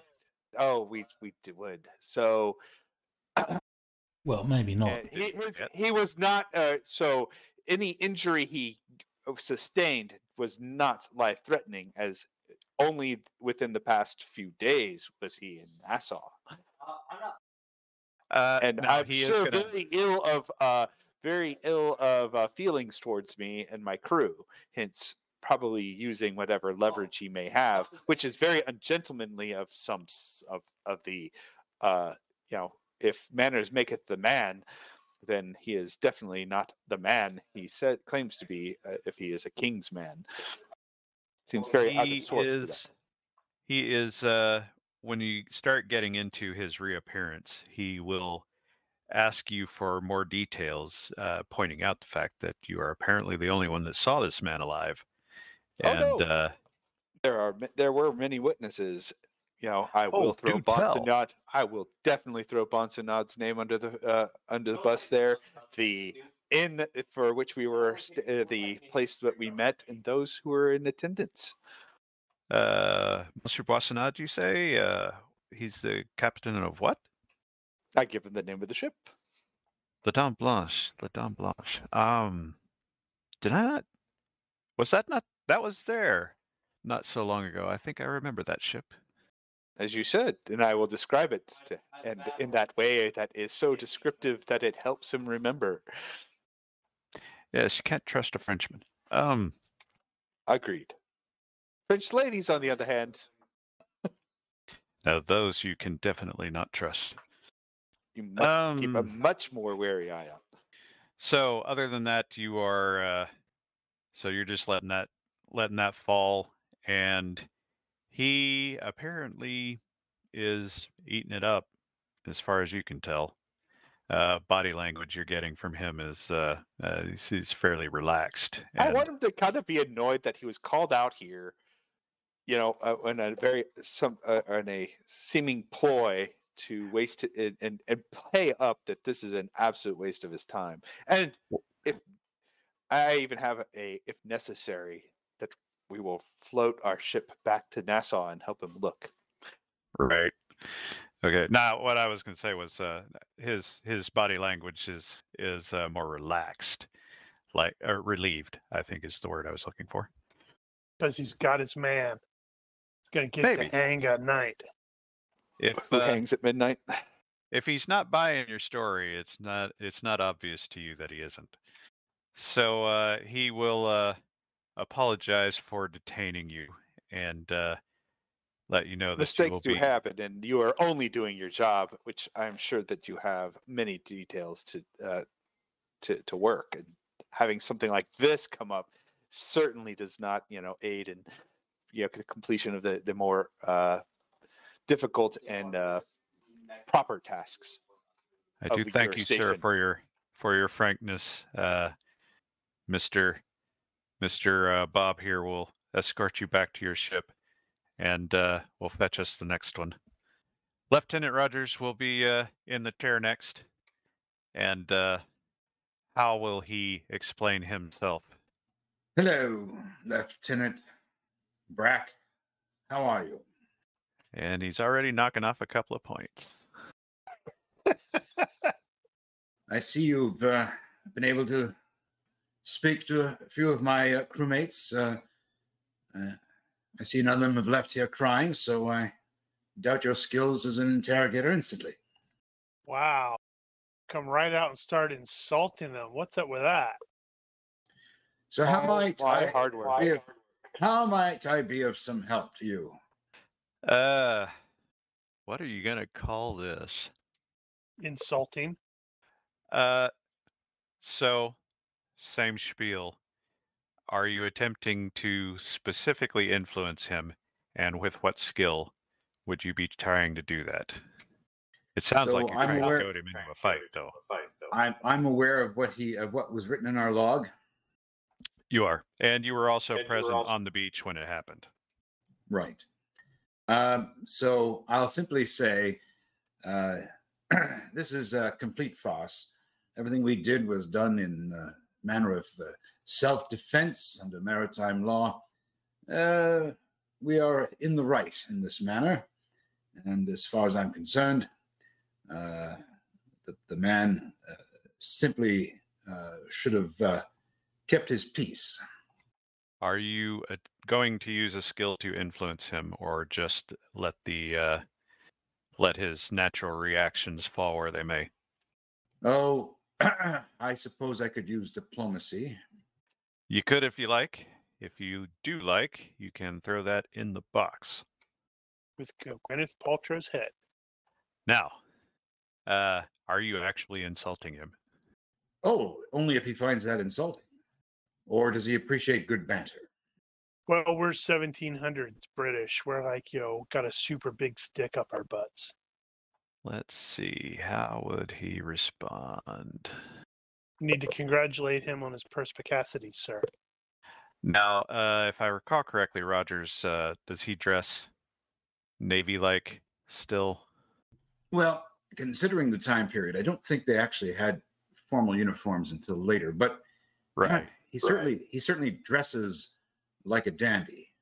So not necessarily reflective of his courtesy rank. No, definitely more reflective of his amazing personality. Right. Does he have an amazing personality? I think so. That should count. So you don't have charisma or anything like that? No, nothing specific. No, just his pluses from the overconfidence and Mariner. Mariner. What's Mariner? Is that talent? Yes, I believe so. Then that should apply to this guy if this guy's Navy. Because normally they'll say, yeah, you get this kind of bonus on. Yeah, but that depends on whether or not you can demonstrate that. In the case of Haydn, he was sort of demonstrating his leadership abilities.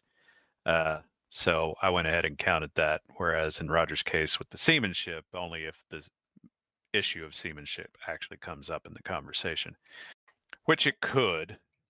Yeah, it could be part of his conversation where he's like, describing, the location and such like that, and just using all sorts of sailor jargon that normal people don't understand. Let me see a thing. Where did I put you? Damn it, why didn't I put it here where it would have made sense? So I have to scroll all the way up to find it. And I didn't bloody put it. What the hell? I think somebody keeps going in and deleting my frigging notes. Yep, that's me. Stop Darn it. it, he's found it out. Keep That in is mind, not if you have helpful. lots of notes, you have to scroll. There's like pages. Okay. He is going to accuse you of being rude. Oh, How gonna have to rude. get into a duel. Hey, if it gets my head out from under the noose, I say go for it. And aside from not liking you very much, he says he will eventually admit to the fact that they don't really have anything on you, and we have no real cause to keep you here. So he is going to finish his duty and question the crew, and He said, dude. and you can go and do as you like. Get out of my No. face. Very well. Very well. In the meantime, This has been I a don't have complete time waste for of any of this. Yes, I agree. It's been a complete waste of my time and everyone else's time, and I bid you adieu, Lieutenant Brack. Sergeant, return this man to his ship. Yes, Catch me Sergeant. in the next Please one. return me. I have no idea where I'm going. I'm sure you, being a bright fellow, know exactly where to take me. The next one to enter the chair will be Spencer. This is gonna be awesome. Guy's immediately gonna go, I don't trust this guy. He has an ill-favored look. Yeah, he has that raised eyebrow looking at you like, what the hell's up with this guy? So the usual bevy of questions here. Are you going to influence him, and how? Well, I am going to utilize that critical success in law to Use start. that as influence. Yeah, to start picking at the stuff. And also, this is sort of need to check this. Good. So I don't have to apply any of those penalties. Yeah, that would have been hilarious. Okay, so first thing you do is you start picking apart the orders and picking apart the situation and picking apart the legal bits and pieces, and you don't have any Exactly. evidence, and yeah. And then it's And, like, so what's your job? Oh, I'm the doctor.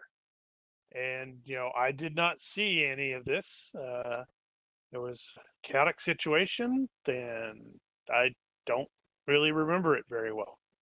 He keeps up relatively well, but Jolly good. he concedes all your points and apologizes and promises to let the governor know of the mistakes that he made in his orders.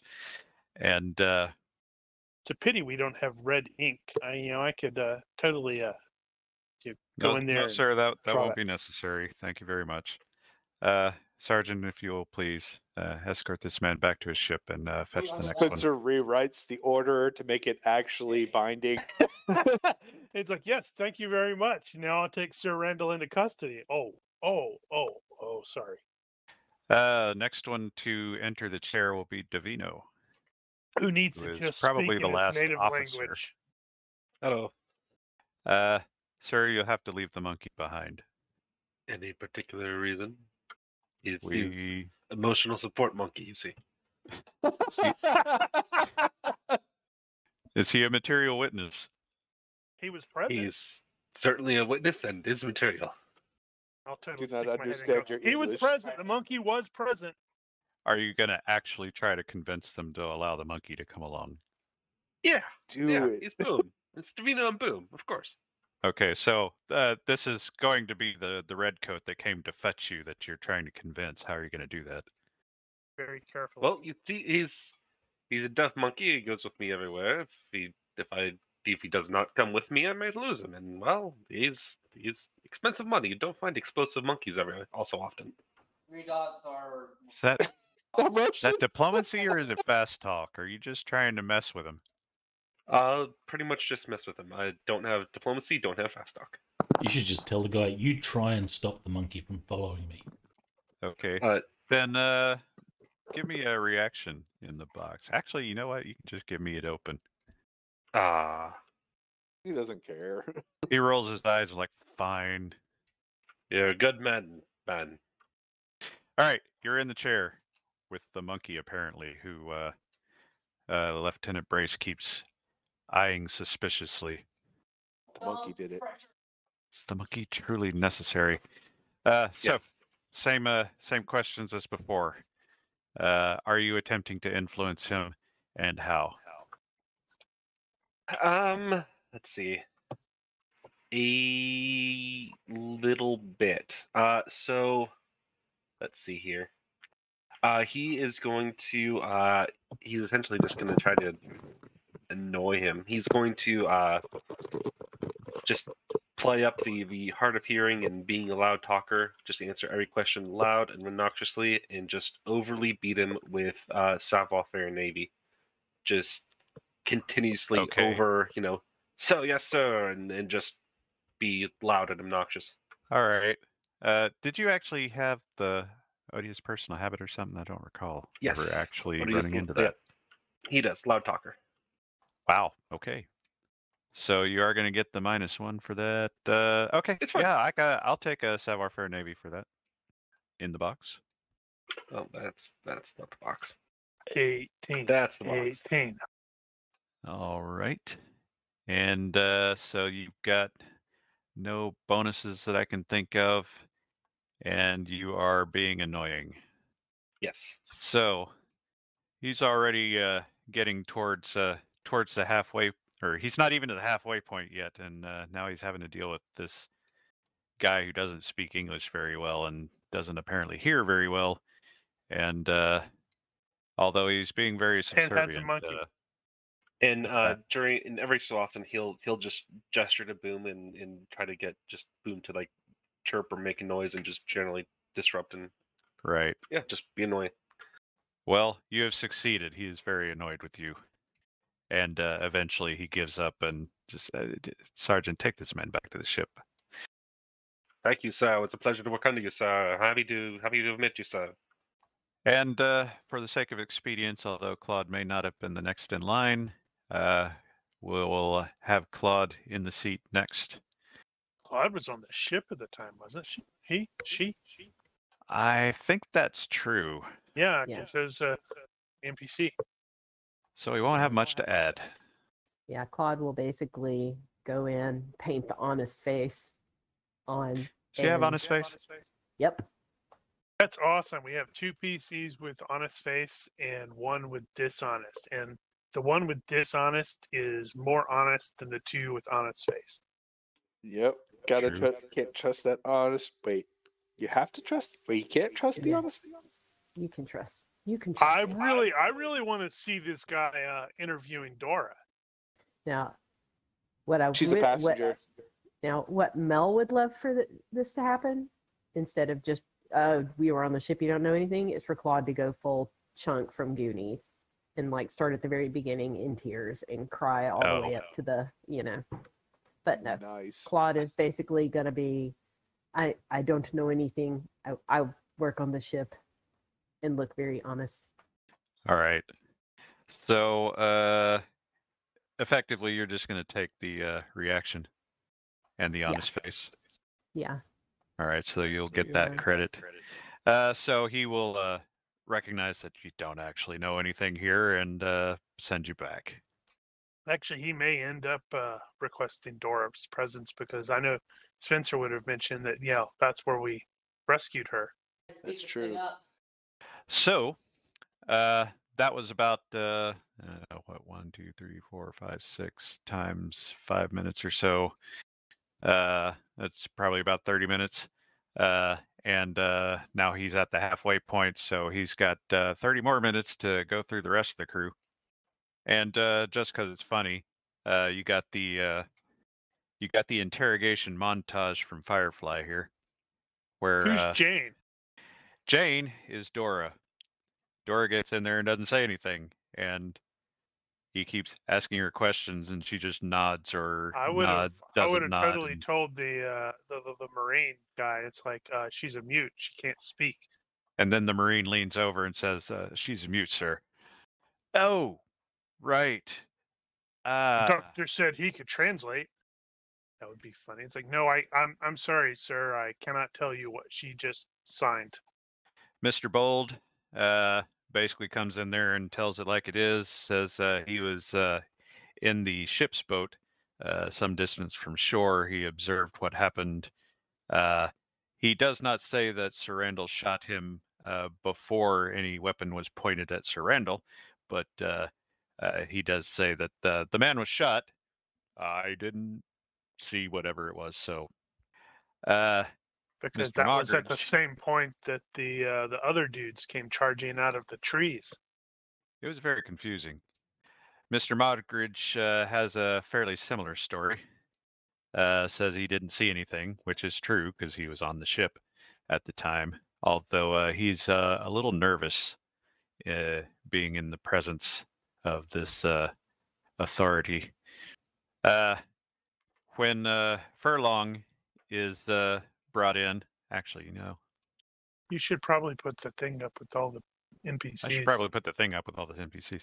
Mr. Furlong, when he comes in, he's got a bit of a shiner underneath his eye because he's insulted the guard that brought him here. But he's starting to go off on a tangent about how he's not responsible and yada yada yada before he actually gets to asking the question. Oh, this is about that. Well, that's different. So then he changes his tune. Absolutely, Sir Randall shot that fellow.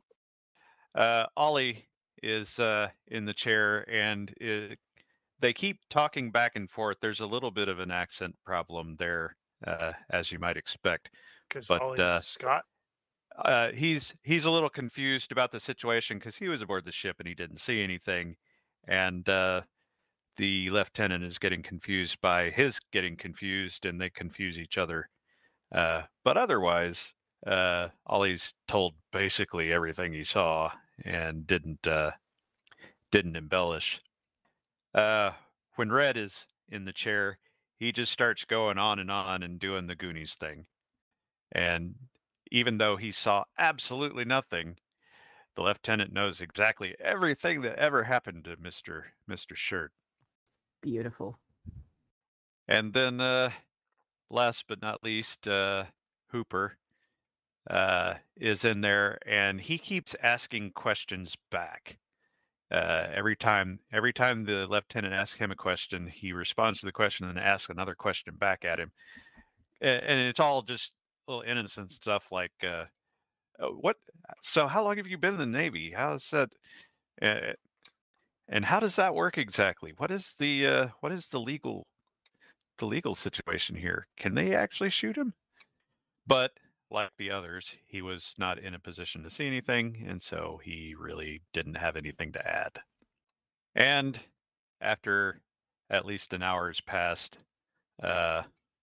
everybody will have been returned to the ship, and Lieutenant Brace and all the soldiers will approach, and Haydn's presence will be requested again, at which point the lieutenant will say that you and your crew are free to go. That seems I see no reason to press this. There is no evidence. I have done my duty. I have questioned everyone. I've written thorough notes. You have served His Majesty well. Good day to you, sir. And he will nod back and order the men to ready the boat. If there is one more thing, Captain or Lieutenant. Sir.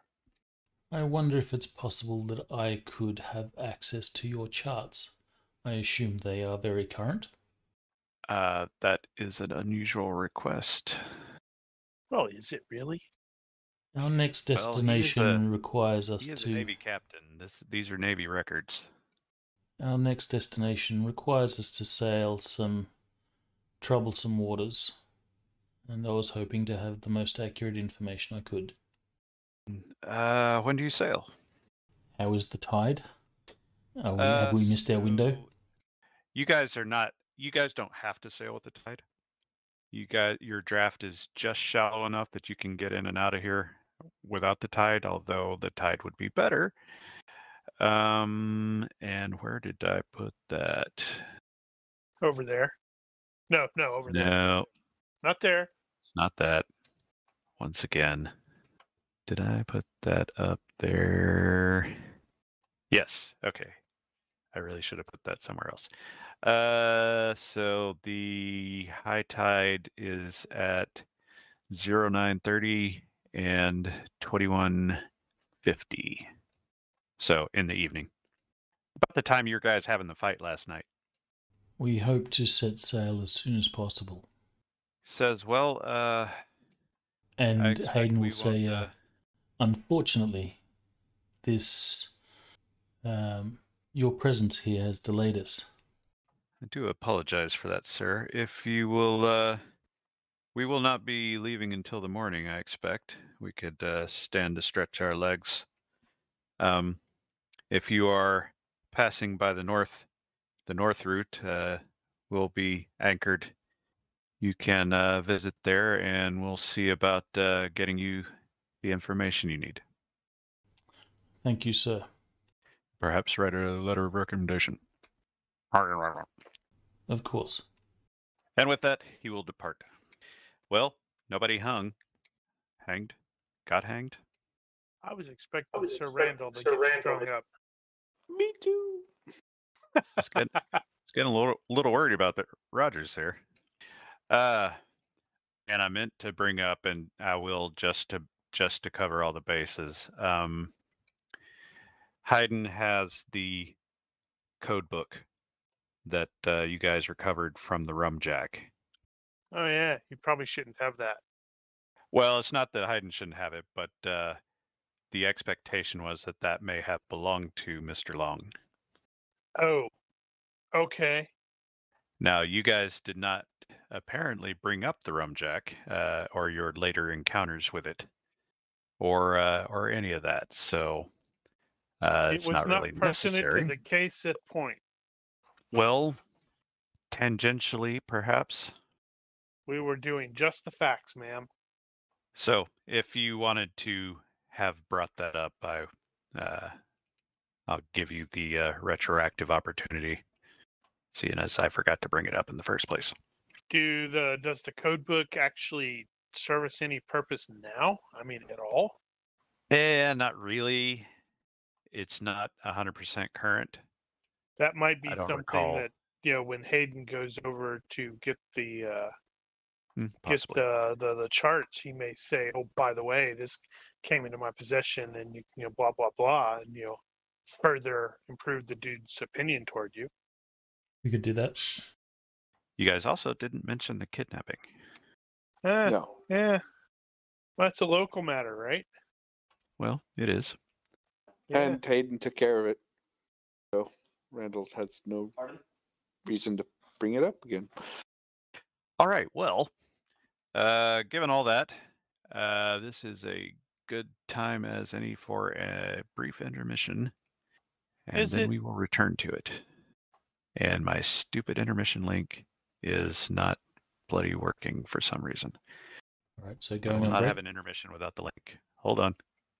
Okay, now we can have an intermission. All right. Hey. All right, we're back.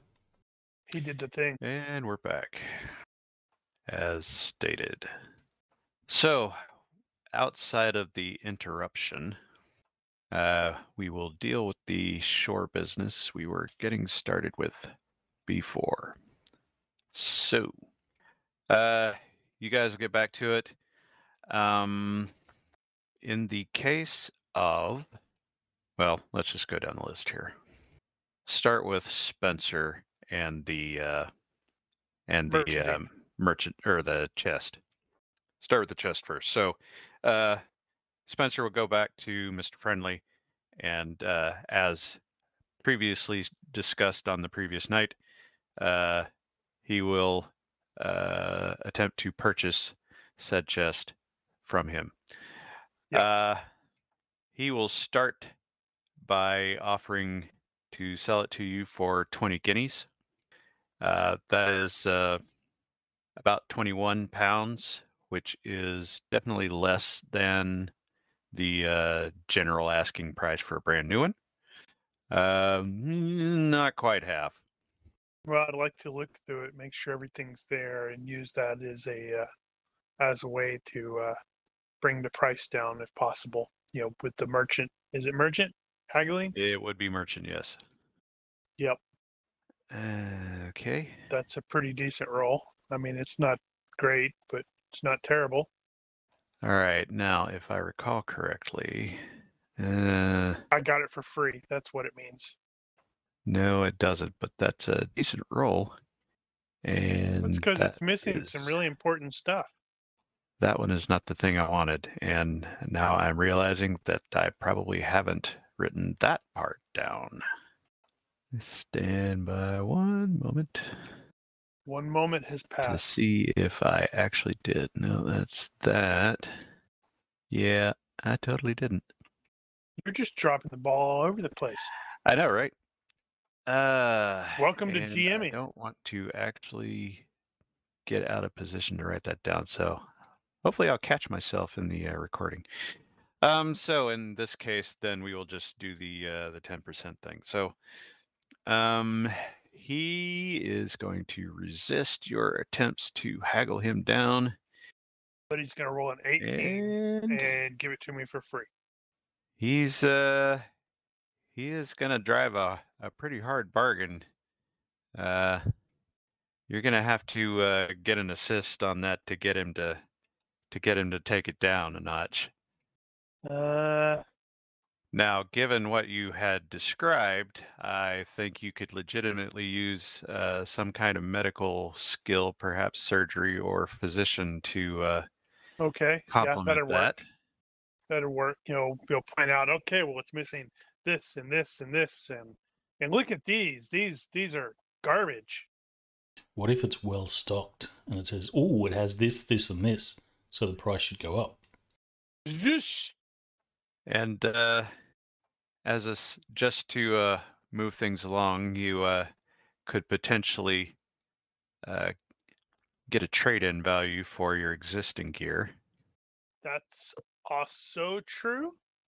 which, being of lesser quality, would be easier for him to offload. I would be willing to do that.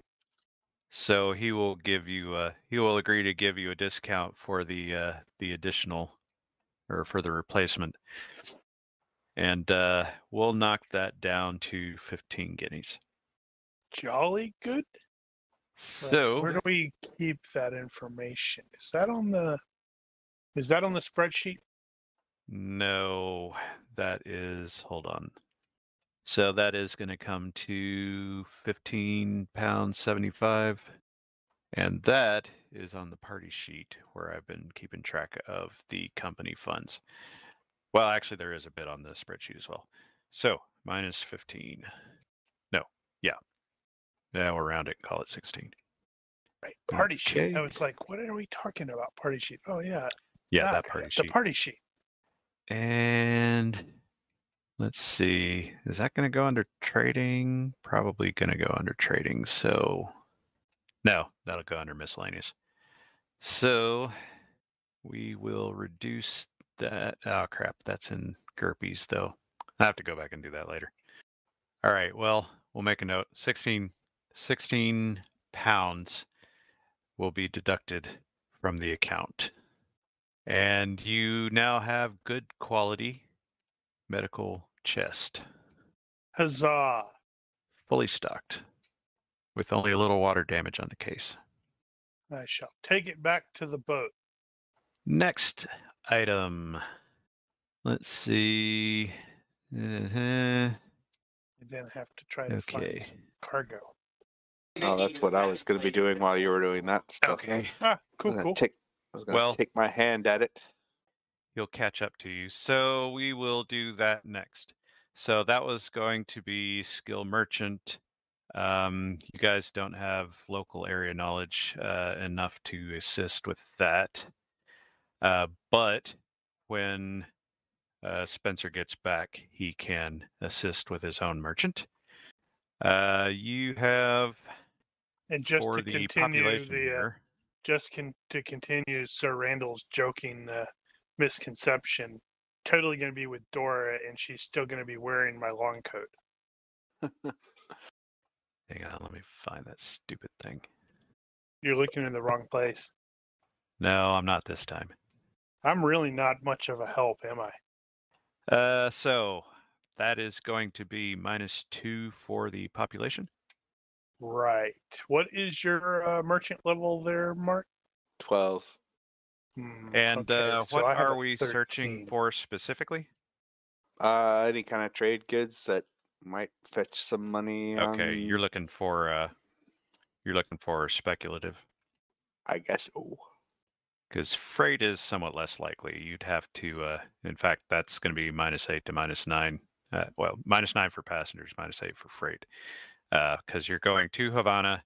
That's about 400 some odd nautical miles. And might although buy that is some a of big that town, some of that goods that were pulled up from a wreckage that they want to that sell. is potentially true. There is a fair amount of goods available. So,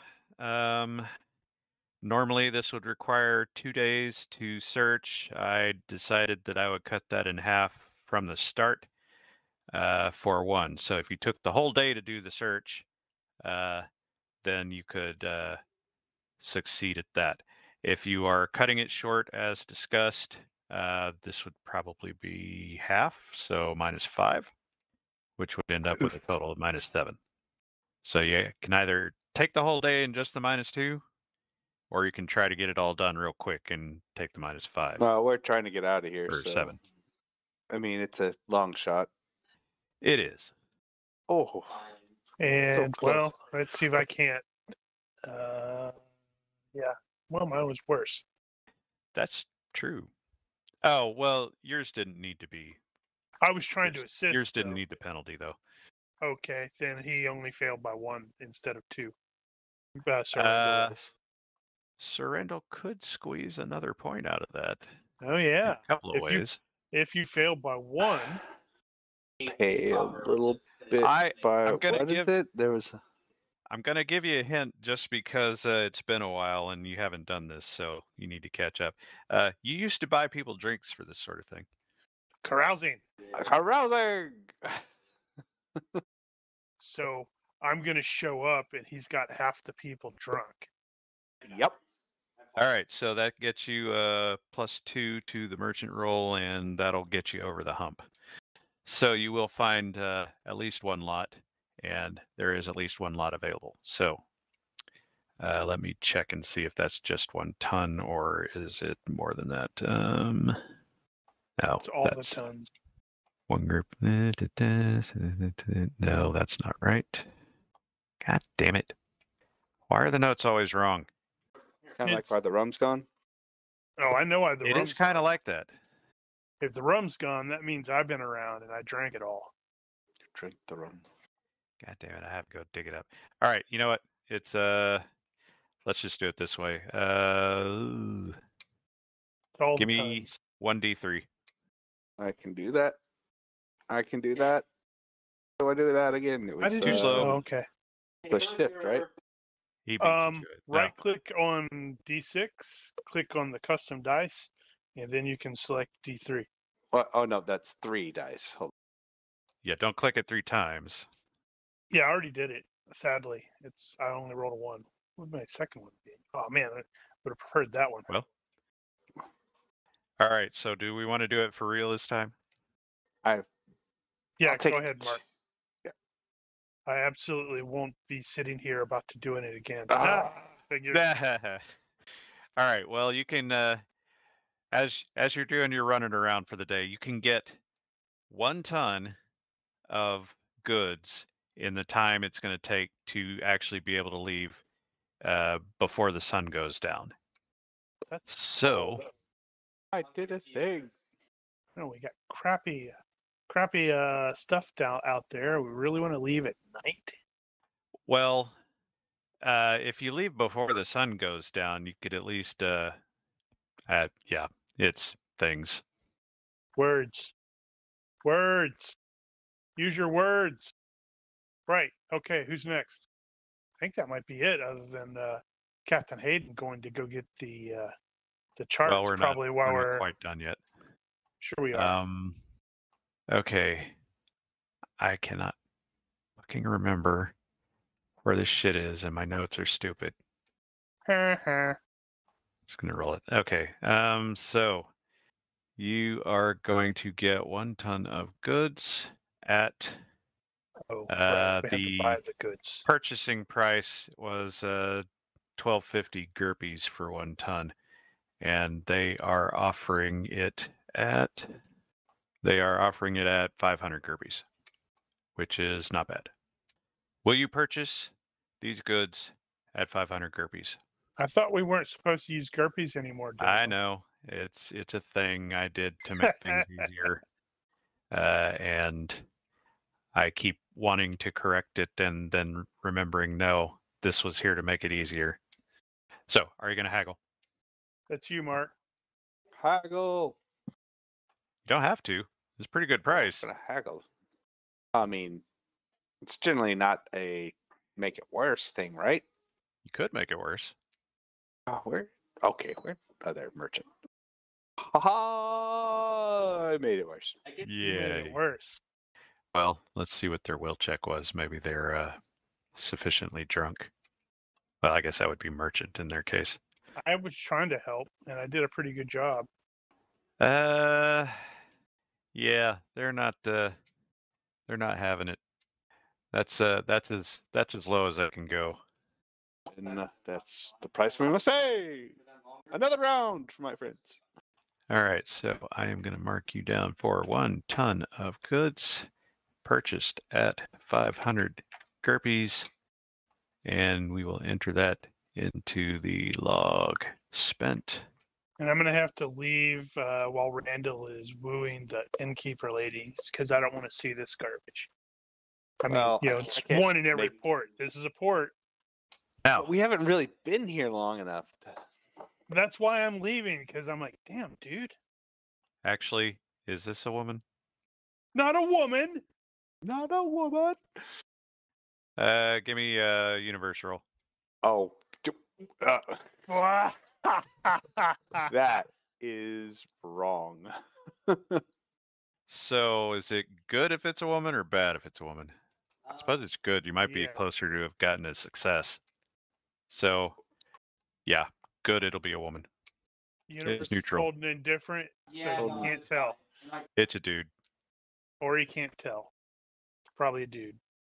All right. So So the thing I was going to mention is, given that this was speculative cargo, you don't have to actually deliver it to Havana. You could actually save it for somewhere else that is not closed. So you don't have to smuggle it. But Smuggle cargo, does that make it more Uh, valuable No, or they put less? this up. Or It's done. the same? Here it is. well, they're not going to pay more for cargo that you smuggled because typically that is trying to get around the fact that you have to pay more to do it legally. Watch it. But if you don't smuggle it, you can't sell it at all, Right. or you have to pay a bunch of extra. But in this case, not at all. All right, so you have managed to scrape together some goods. You got interrupted in the middle of that process. But you got back to it, and you can actually get that loaded in time. Woot. If you are attempting to leave tonight. Yeah. The other part of that was the pilot. And let me check and see if there was anything else that I had on the list of things to do here. Okay, not there. And everybody else wasn't doing anything. So, was Hayden helping with the merchanting? No, he was going to try and find the map. Right, he was doing the map thing. That's what it was. Okay, let's do that first. So you'll need to do an IQ check -2 for the population. Succeed. By 1. Sorry, I have to actually push the button. You managed to find somebody with the information you need. Do a universe reaction roll to see if that includes an actual map or just the directions. And Oh. it's going to hang. Oh, It's an actual that's map. good. It's Okay. better than directions are like, yeah, don't crash on the reef. Yeah, thanks, bro. So, now that I think of it, I didn't actually look to see how much a map is. Actually, maybe in the items. Hold on. That's not in there. That's gonna I be. have 150 GURPS in my brain somewhere. For That maps. sounds right. We're not supposed to use It's not GURPS in anymore. tools.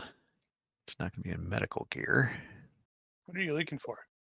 I'm looking through the items for that. I'm gonna have to actually search for it that way. I That thought you did had not rank. actually work.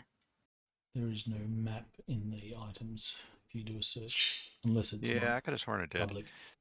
Okay, somebody, we have a map somewhere. If I can't find it, we'll just say it was 150 and see if that gets us where we need to go.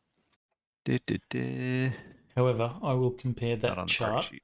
with what we have, and I guess either a cartography or navigation roll. Map in waterproof case. Rogers has one. Yeah, you'd probably want to get together with Rogers and have the two of you going over it.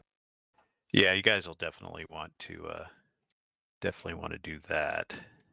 Because we haven't heard Nosh say enough tonight. He's over there He has been pulling an quiet. Androcus. It's been a quiet night for Rogers. He's resting, remember? He's hurt. That's true. He's role playing it so well. That is amazing. We're giving you a golf clap right now. I hope I'll get some extra bonus points for all this amazing role playing I'm doing. You might. Yeah, I thought there was a link you had put somewhere that had era appropriate stuff, but I don't know where it's at. Yeah, but there's not a map on there. I would have loved to have found that somewhere. No. Nope. And of course, it's not on this goddamn list. 150 GURPS it is. Map, there it is. Okay. It says 100 plus. 100 GURPS. Which is whatever it is in pounds. I can find that out easily enough. Shilling. Oh yeah, I need to start finding some money on the ground. That will be £1, which is, not cheap. All right, so Hayden goes searching about for somebody who has an actual map of the Bahamas, and specifically the Bahama Bank, and he does in fact find somebody, and who is willing to sell that map for £1. That makes sense considering if they make their money doing the wrecking thing. Mm-hmm. Can I use a skill to verify that map? You could probably use navigation and verify it that way. Or cartography. Yep, it's a map. Or cartography. I have both. Which would you prefer? Hey, I have cartography. Either one will do. Just pick the highest, I guess. And navigate. Oh, wait, no, I don't have any points in navigation. Wow. I'm glad that I rolled navigation and not cartography. Oh. Yeah, that would have been crit fail otherwise, right? All right, well. It looks like a map to you. It's better than what you got, I guess. All right. Well, I have no other reason to question its validity, so I'll take it. Well, he's like, he can't spend enough time looking at it because he has a coughing fit. And if I'm not mistaken, that is everybody except for the pilot. You guys decided you're going to go out on your own for the Bahama Bank, so you just need a pilot to get you out of the bay. Now, this is one day after you got here. So what I'm going to do in this case is, if you want to go look up the guy that brought you in the first place, I'll say that you can find him. The question is he available? In which case, I will make you do a universe reaction check. And if it's on the positive side of neutral, he will be available. He is not available. You will have to find someone else. Or get lucky and pick it yourself. You What's could the maybe sort of remember penalty? how you did it. What was the sort of penalty that we'd have to deal with without a pilot? In this case, because you came down through that pass yesterday, so you can kind of remember where it goes. There's a chance you're going to end up on a bank and end up stuck. Could we take a precaution and row the boat? So get people in longboats and tow us through the water. You have one cockboat, and you don't have any sweeps for the boat itself, although that's something you should probably think about eventually. That is, oars long enough to row the ship. And I was about to say you needed to explain sweeps. You could just as easily run up on a sandbar if you're rowing as otherwise. The one thing, if you were trying to pick your way out yourself, is if the sun is nice and high and you can see very clearly through the water, then you could potentially pick your way out on your own. You know that you can pass through. You could also wait till high tide and get a little bit more clearance, which the later it gets, the higher that tide is going. So maybe you are a decent seaman. You might be able to pull it off. That's an overconfidence check. Well, I know from practical experience, in shallow or risky waters, you always go there at low tide to see where everything is, and then you come back and traverse it at high tide. Which you've already had that preview yesterday. So we came through at low tide. Well, it was actually, when did you come through? It was around midday, so yeah, it would have been lowish. And we draw, what, 2 meters? So your actual draft is 6 feet 6 inches at the aft, and there are a couple of spots that are left less than a fathom, but the route that you take to get in and out of here you will just clear it. All right. And that's so at low water. what is the tidal range from low to high? A couple of feet. Okay, so it's from low tide to high tide. There's no real difference. It's not like meters different. Well, no, it's not like a whole meter, but a couple of feet is really all you need. Wow, they don't have much tidal range in the Bahamas. Well, this is a huge shallow harbor. Well, like where I live, our tides will range from low to high. We've got at least 2 meters, sometimes 3 meters, up to 4 meters. I seem to recall the record is like 19 feet or something like that. I don't understand how the hell that works, but whatever. Interesting. All right, well, let's wreck the boat. That won't. So you gonna go it alone, or try to find somebody else? Now, can Rogers help in any way on this? You could. Well, I think you're going to need people like at the bow or wherever, dropping lines, making sure the depth, doing depth or soundings.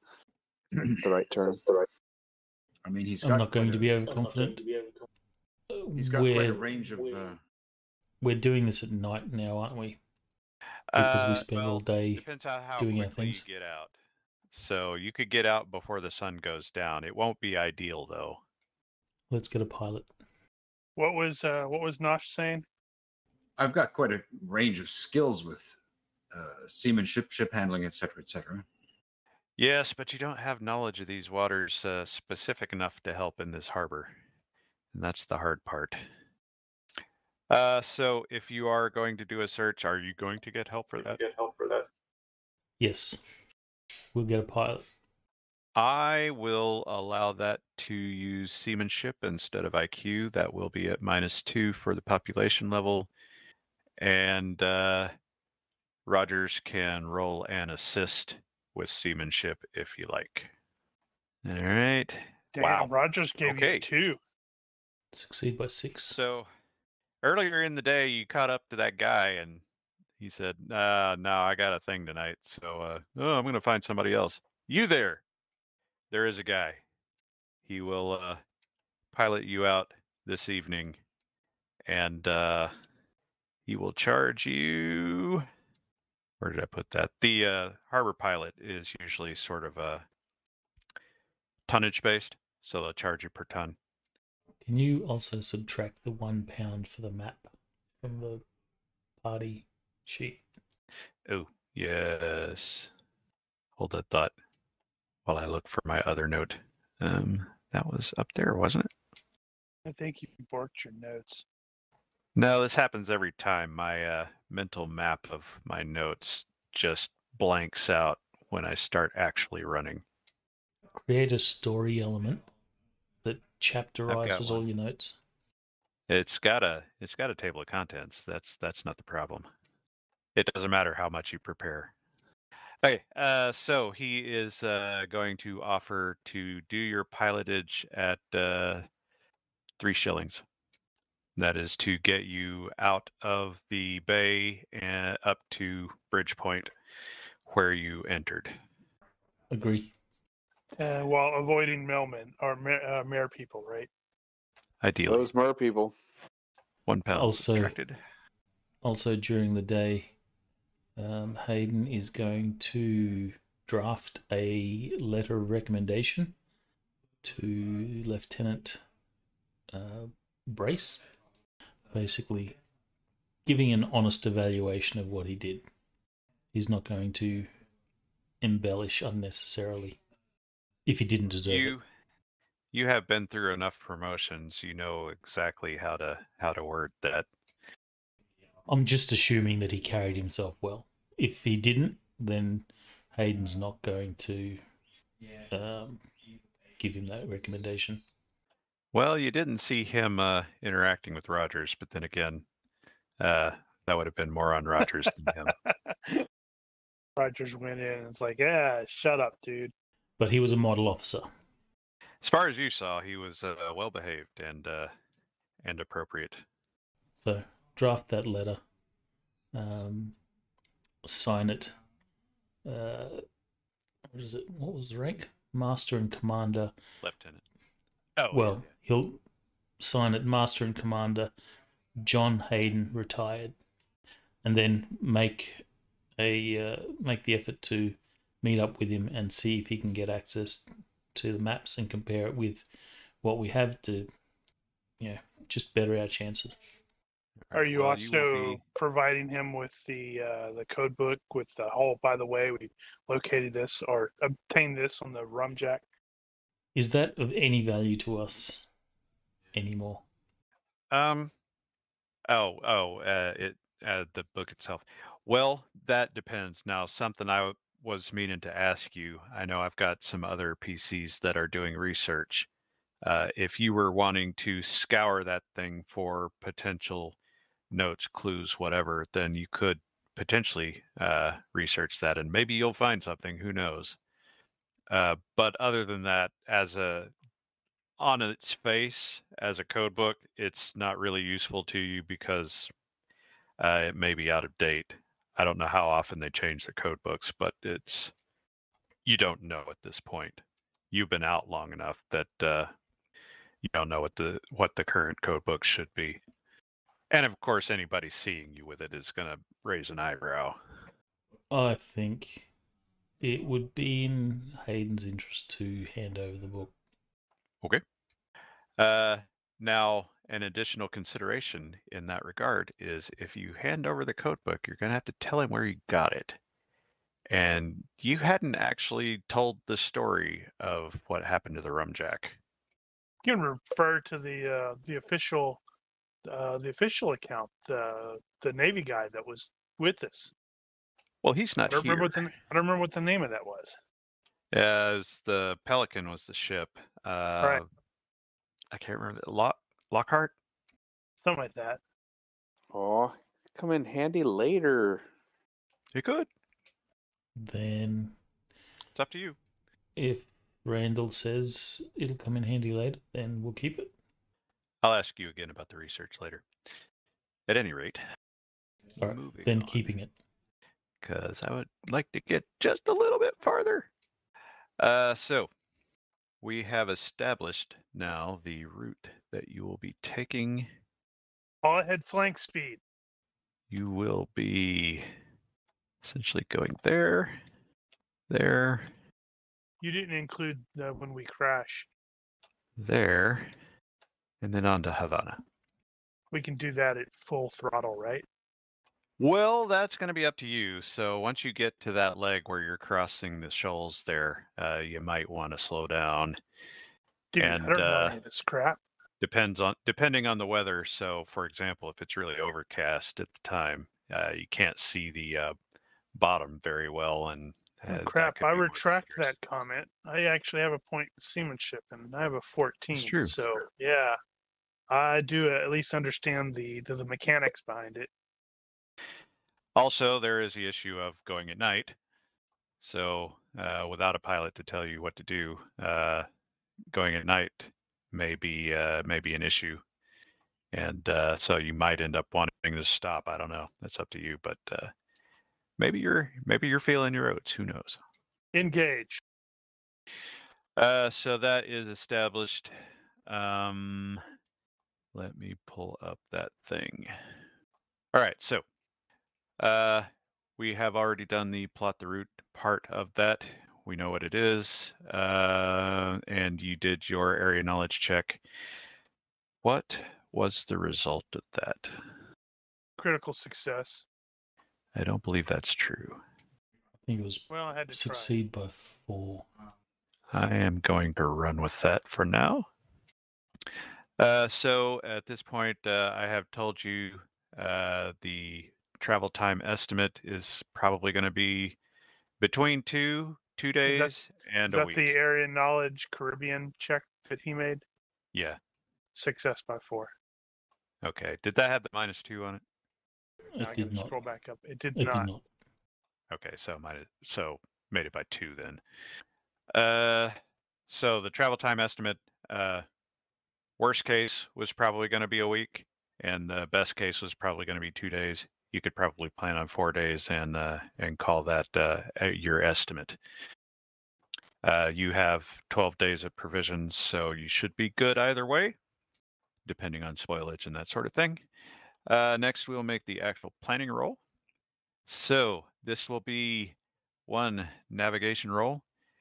I think that's going to be better than your area knowledge.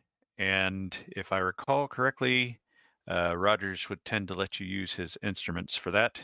Since he has good quality instruments, you will get that bonus, and he can also assist. As Navigation. as per normal, Hayden is going to have someone else be doing it, and he's just going to supervise. Well, this isn't the daily navigation. This is the plotting the course stuff. Okay. So you're actually doing the planning here. Oh, right. So the distance is going to be, we'll give you a -2 for the distance. And the conditions give you a -4 for the conditions. So -6 all up. Yeah, that's what it looks like. So All right. that's going to be a fail by 2 unless we have instruments. -6, +1 for Roger's assist, and +1 for the instruments. So that's going to be a fail by 1. Ramming speed. All right. If So we're you will not- planning, how Go ahead. long does this planning session take? Because we might take extra time given that it Well, that's is true. dangerous waters.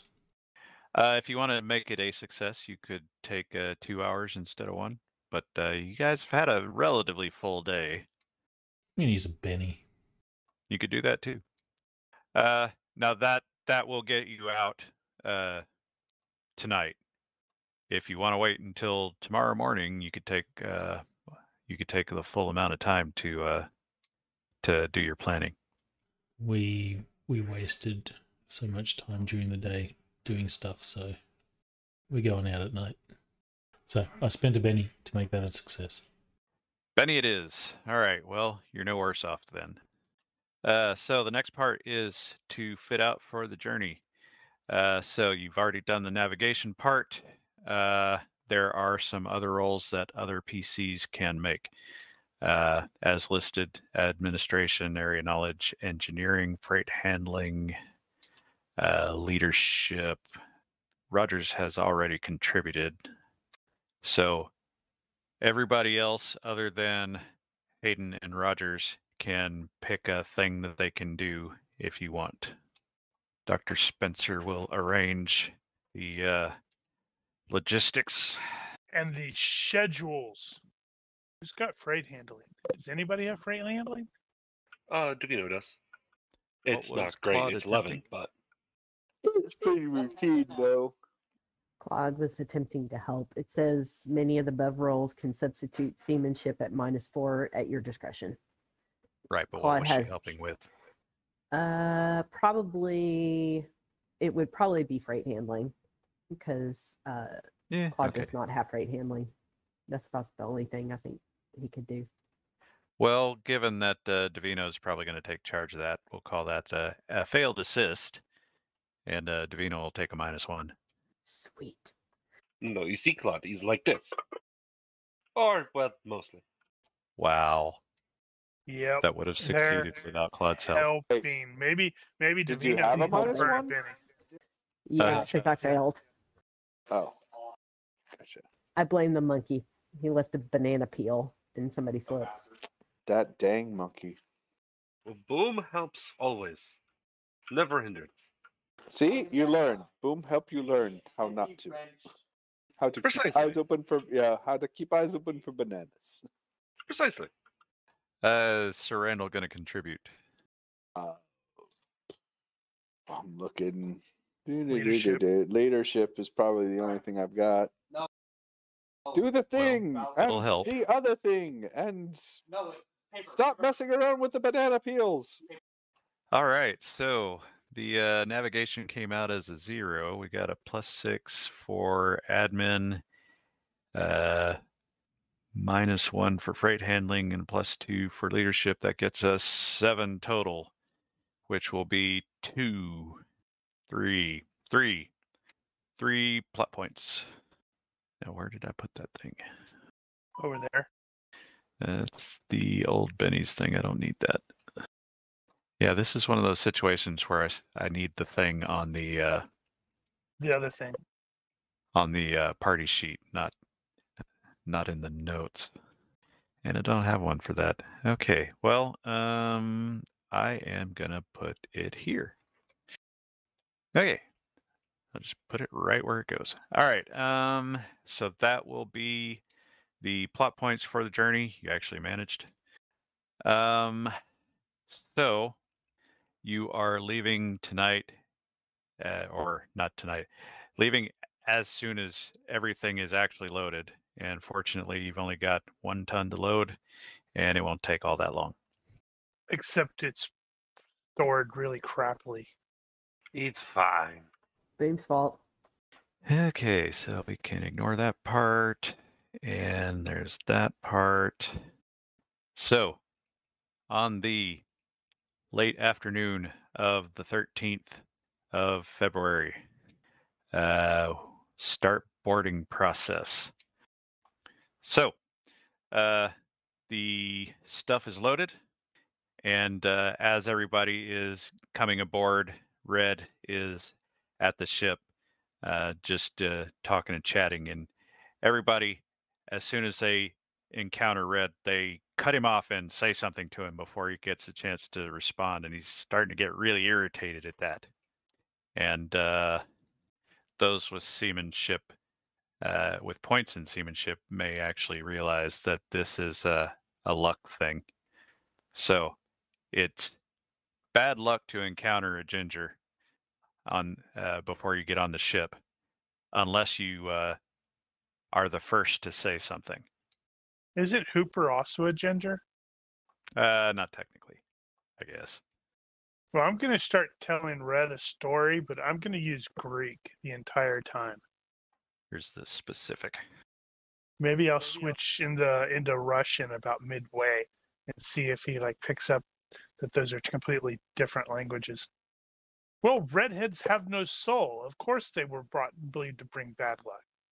Now, another one. I need all the PCs to make a health +4 check into the box. What's this for? No He's reason. being grimdark. Oh, Wow. in the I don't think box. anybody has My fit, health so is crap. Actually, add 1 to Hayden's roll. He does have fit. that's cheating. He shouldn't have fit. He's dying. Oh, All right, let's Claude see. has skinny. That's there's probably a minus. No, that from doesn't that. affect health directly. Okay. Okay. That Who gets the is- sickness? All right, well, if somebody gets sick later, you'll know why. To be fair, this is a very low population and it's English, so it's probably not that bad. So you guys will settle up. If you had anything to do with friendly before you leave, you can take care of that. Let's see.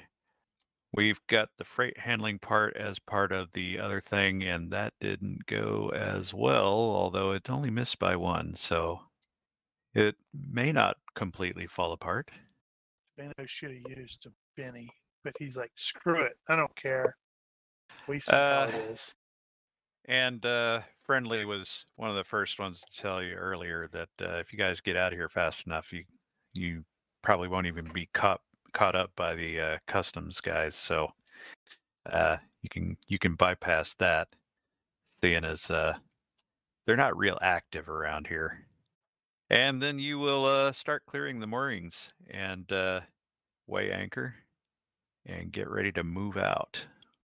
Roll out. All right.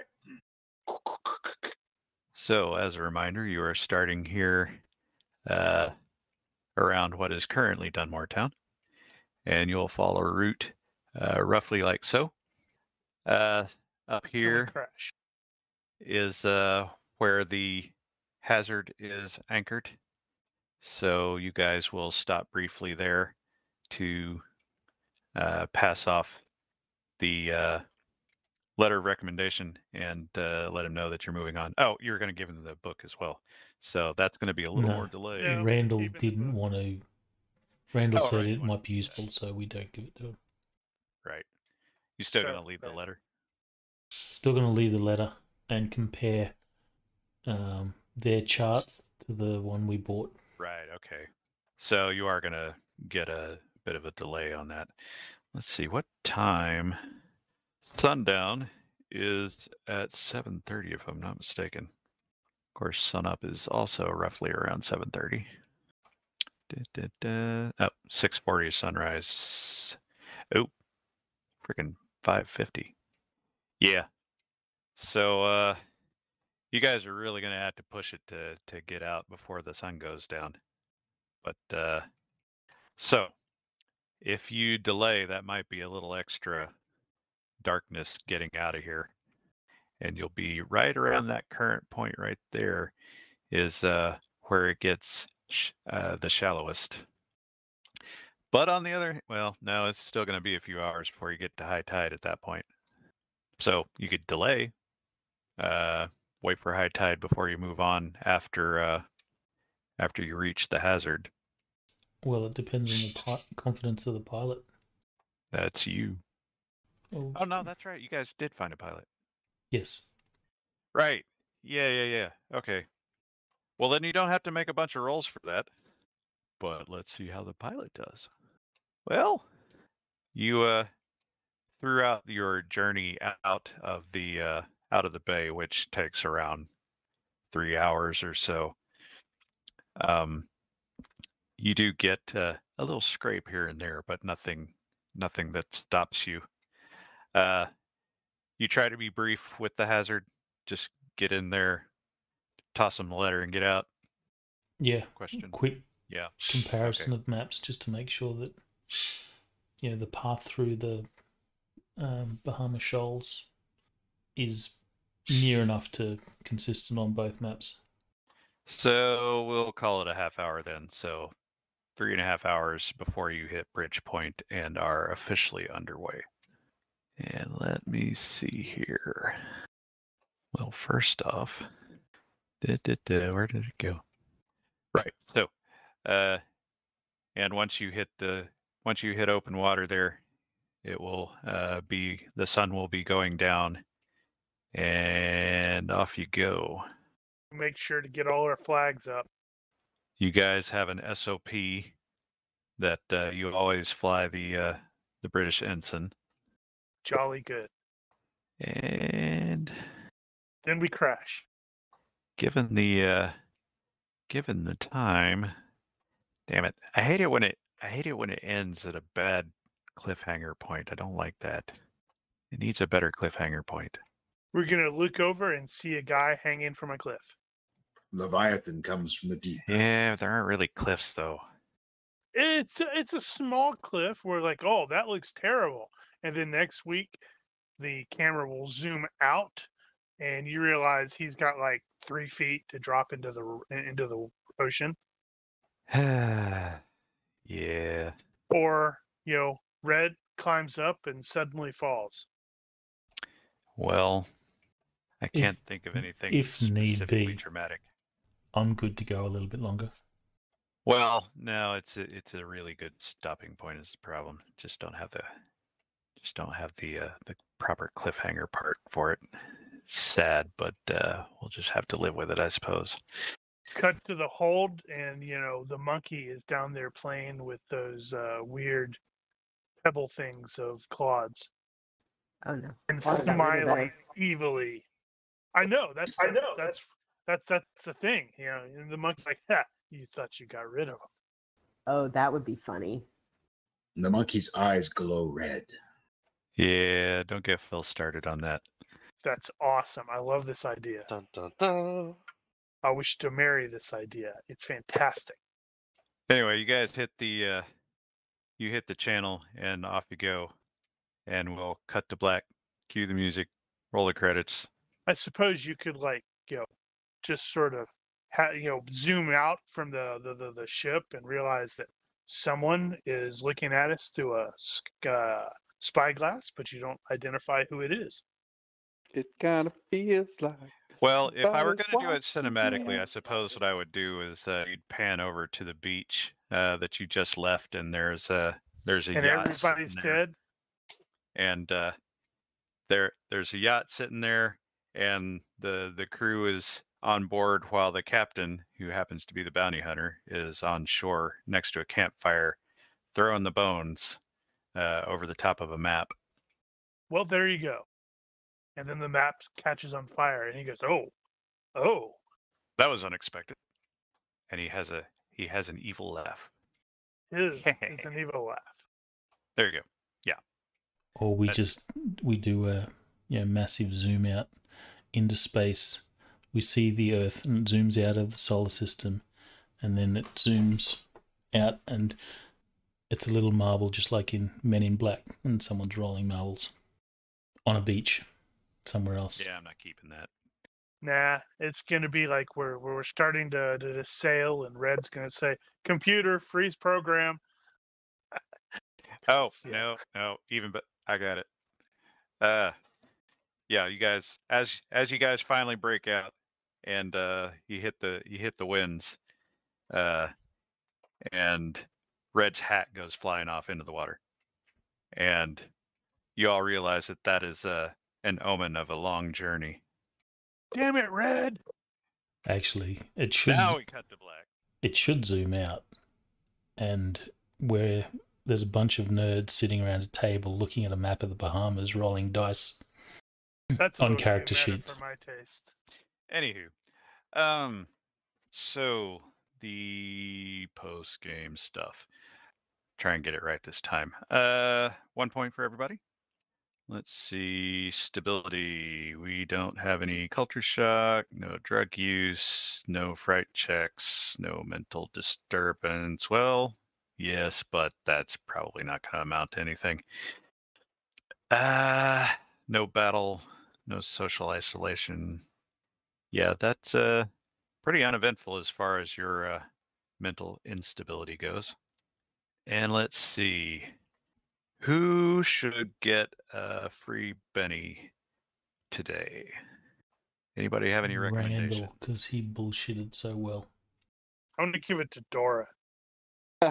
Yeah, not for NPCs. I mean, I she think I'll- did such a great Jane representation. I think I'll I like- second Randall. That BS was pretty good. Give it to the monkey. Ooh, Claude playing her character, even though she could have gotten in trouble with the. You know, that is actually a Nah. good point. Claude did Yeah. really push that. So Claude definitely gets one. But I'm going to give Randall one for that too. Yeah, Randall definitely needs one for the BS story. That was pretty awesome. One for Randall, one for Claude. And that is all my post-game business. So anybody else got anything you need to clean up? not at the moment. Nope. We got to manage some of the money stuff. We can do that offline. That'll be fine. All right.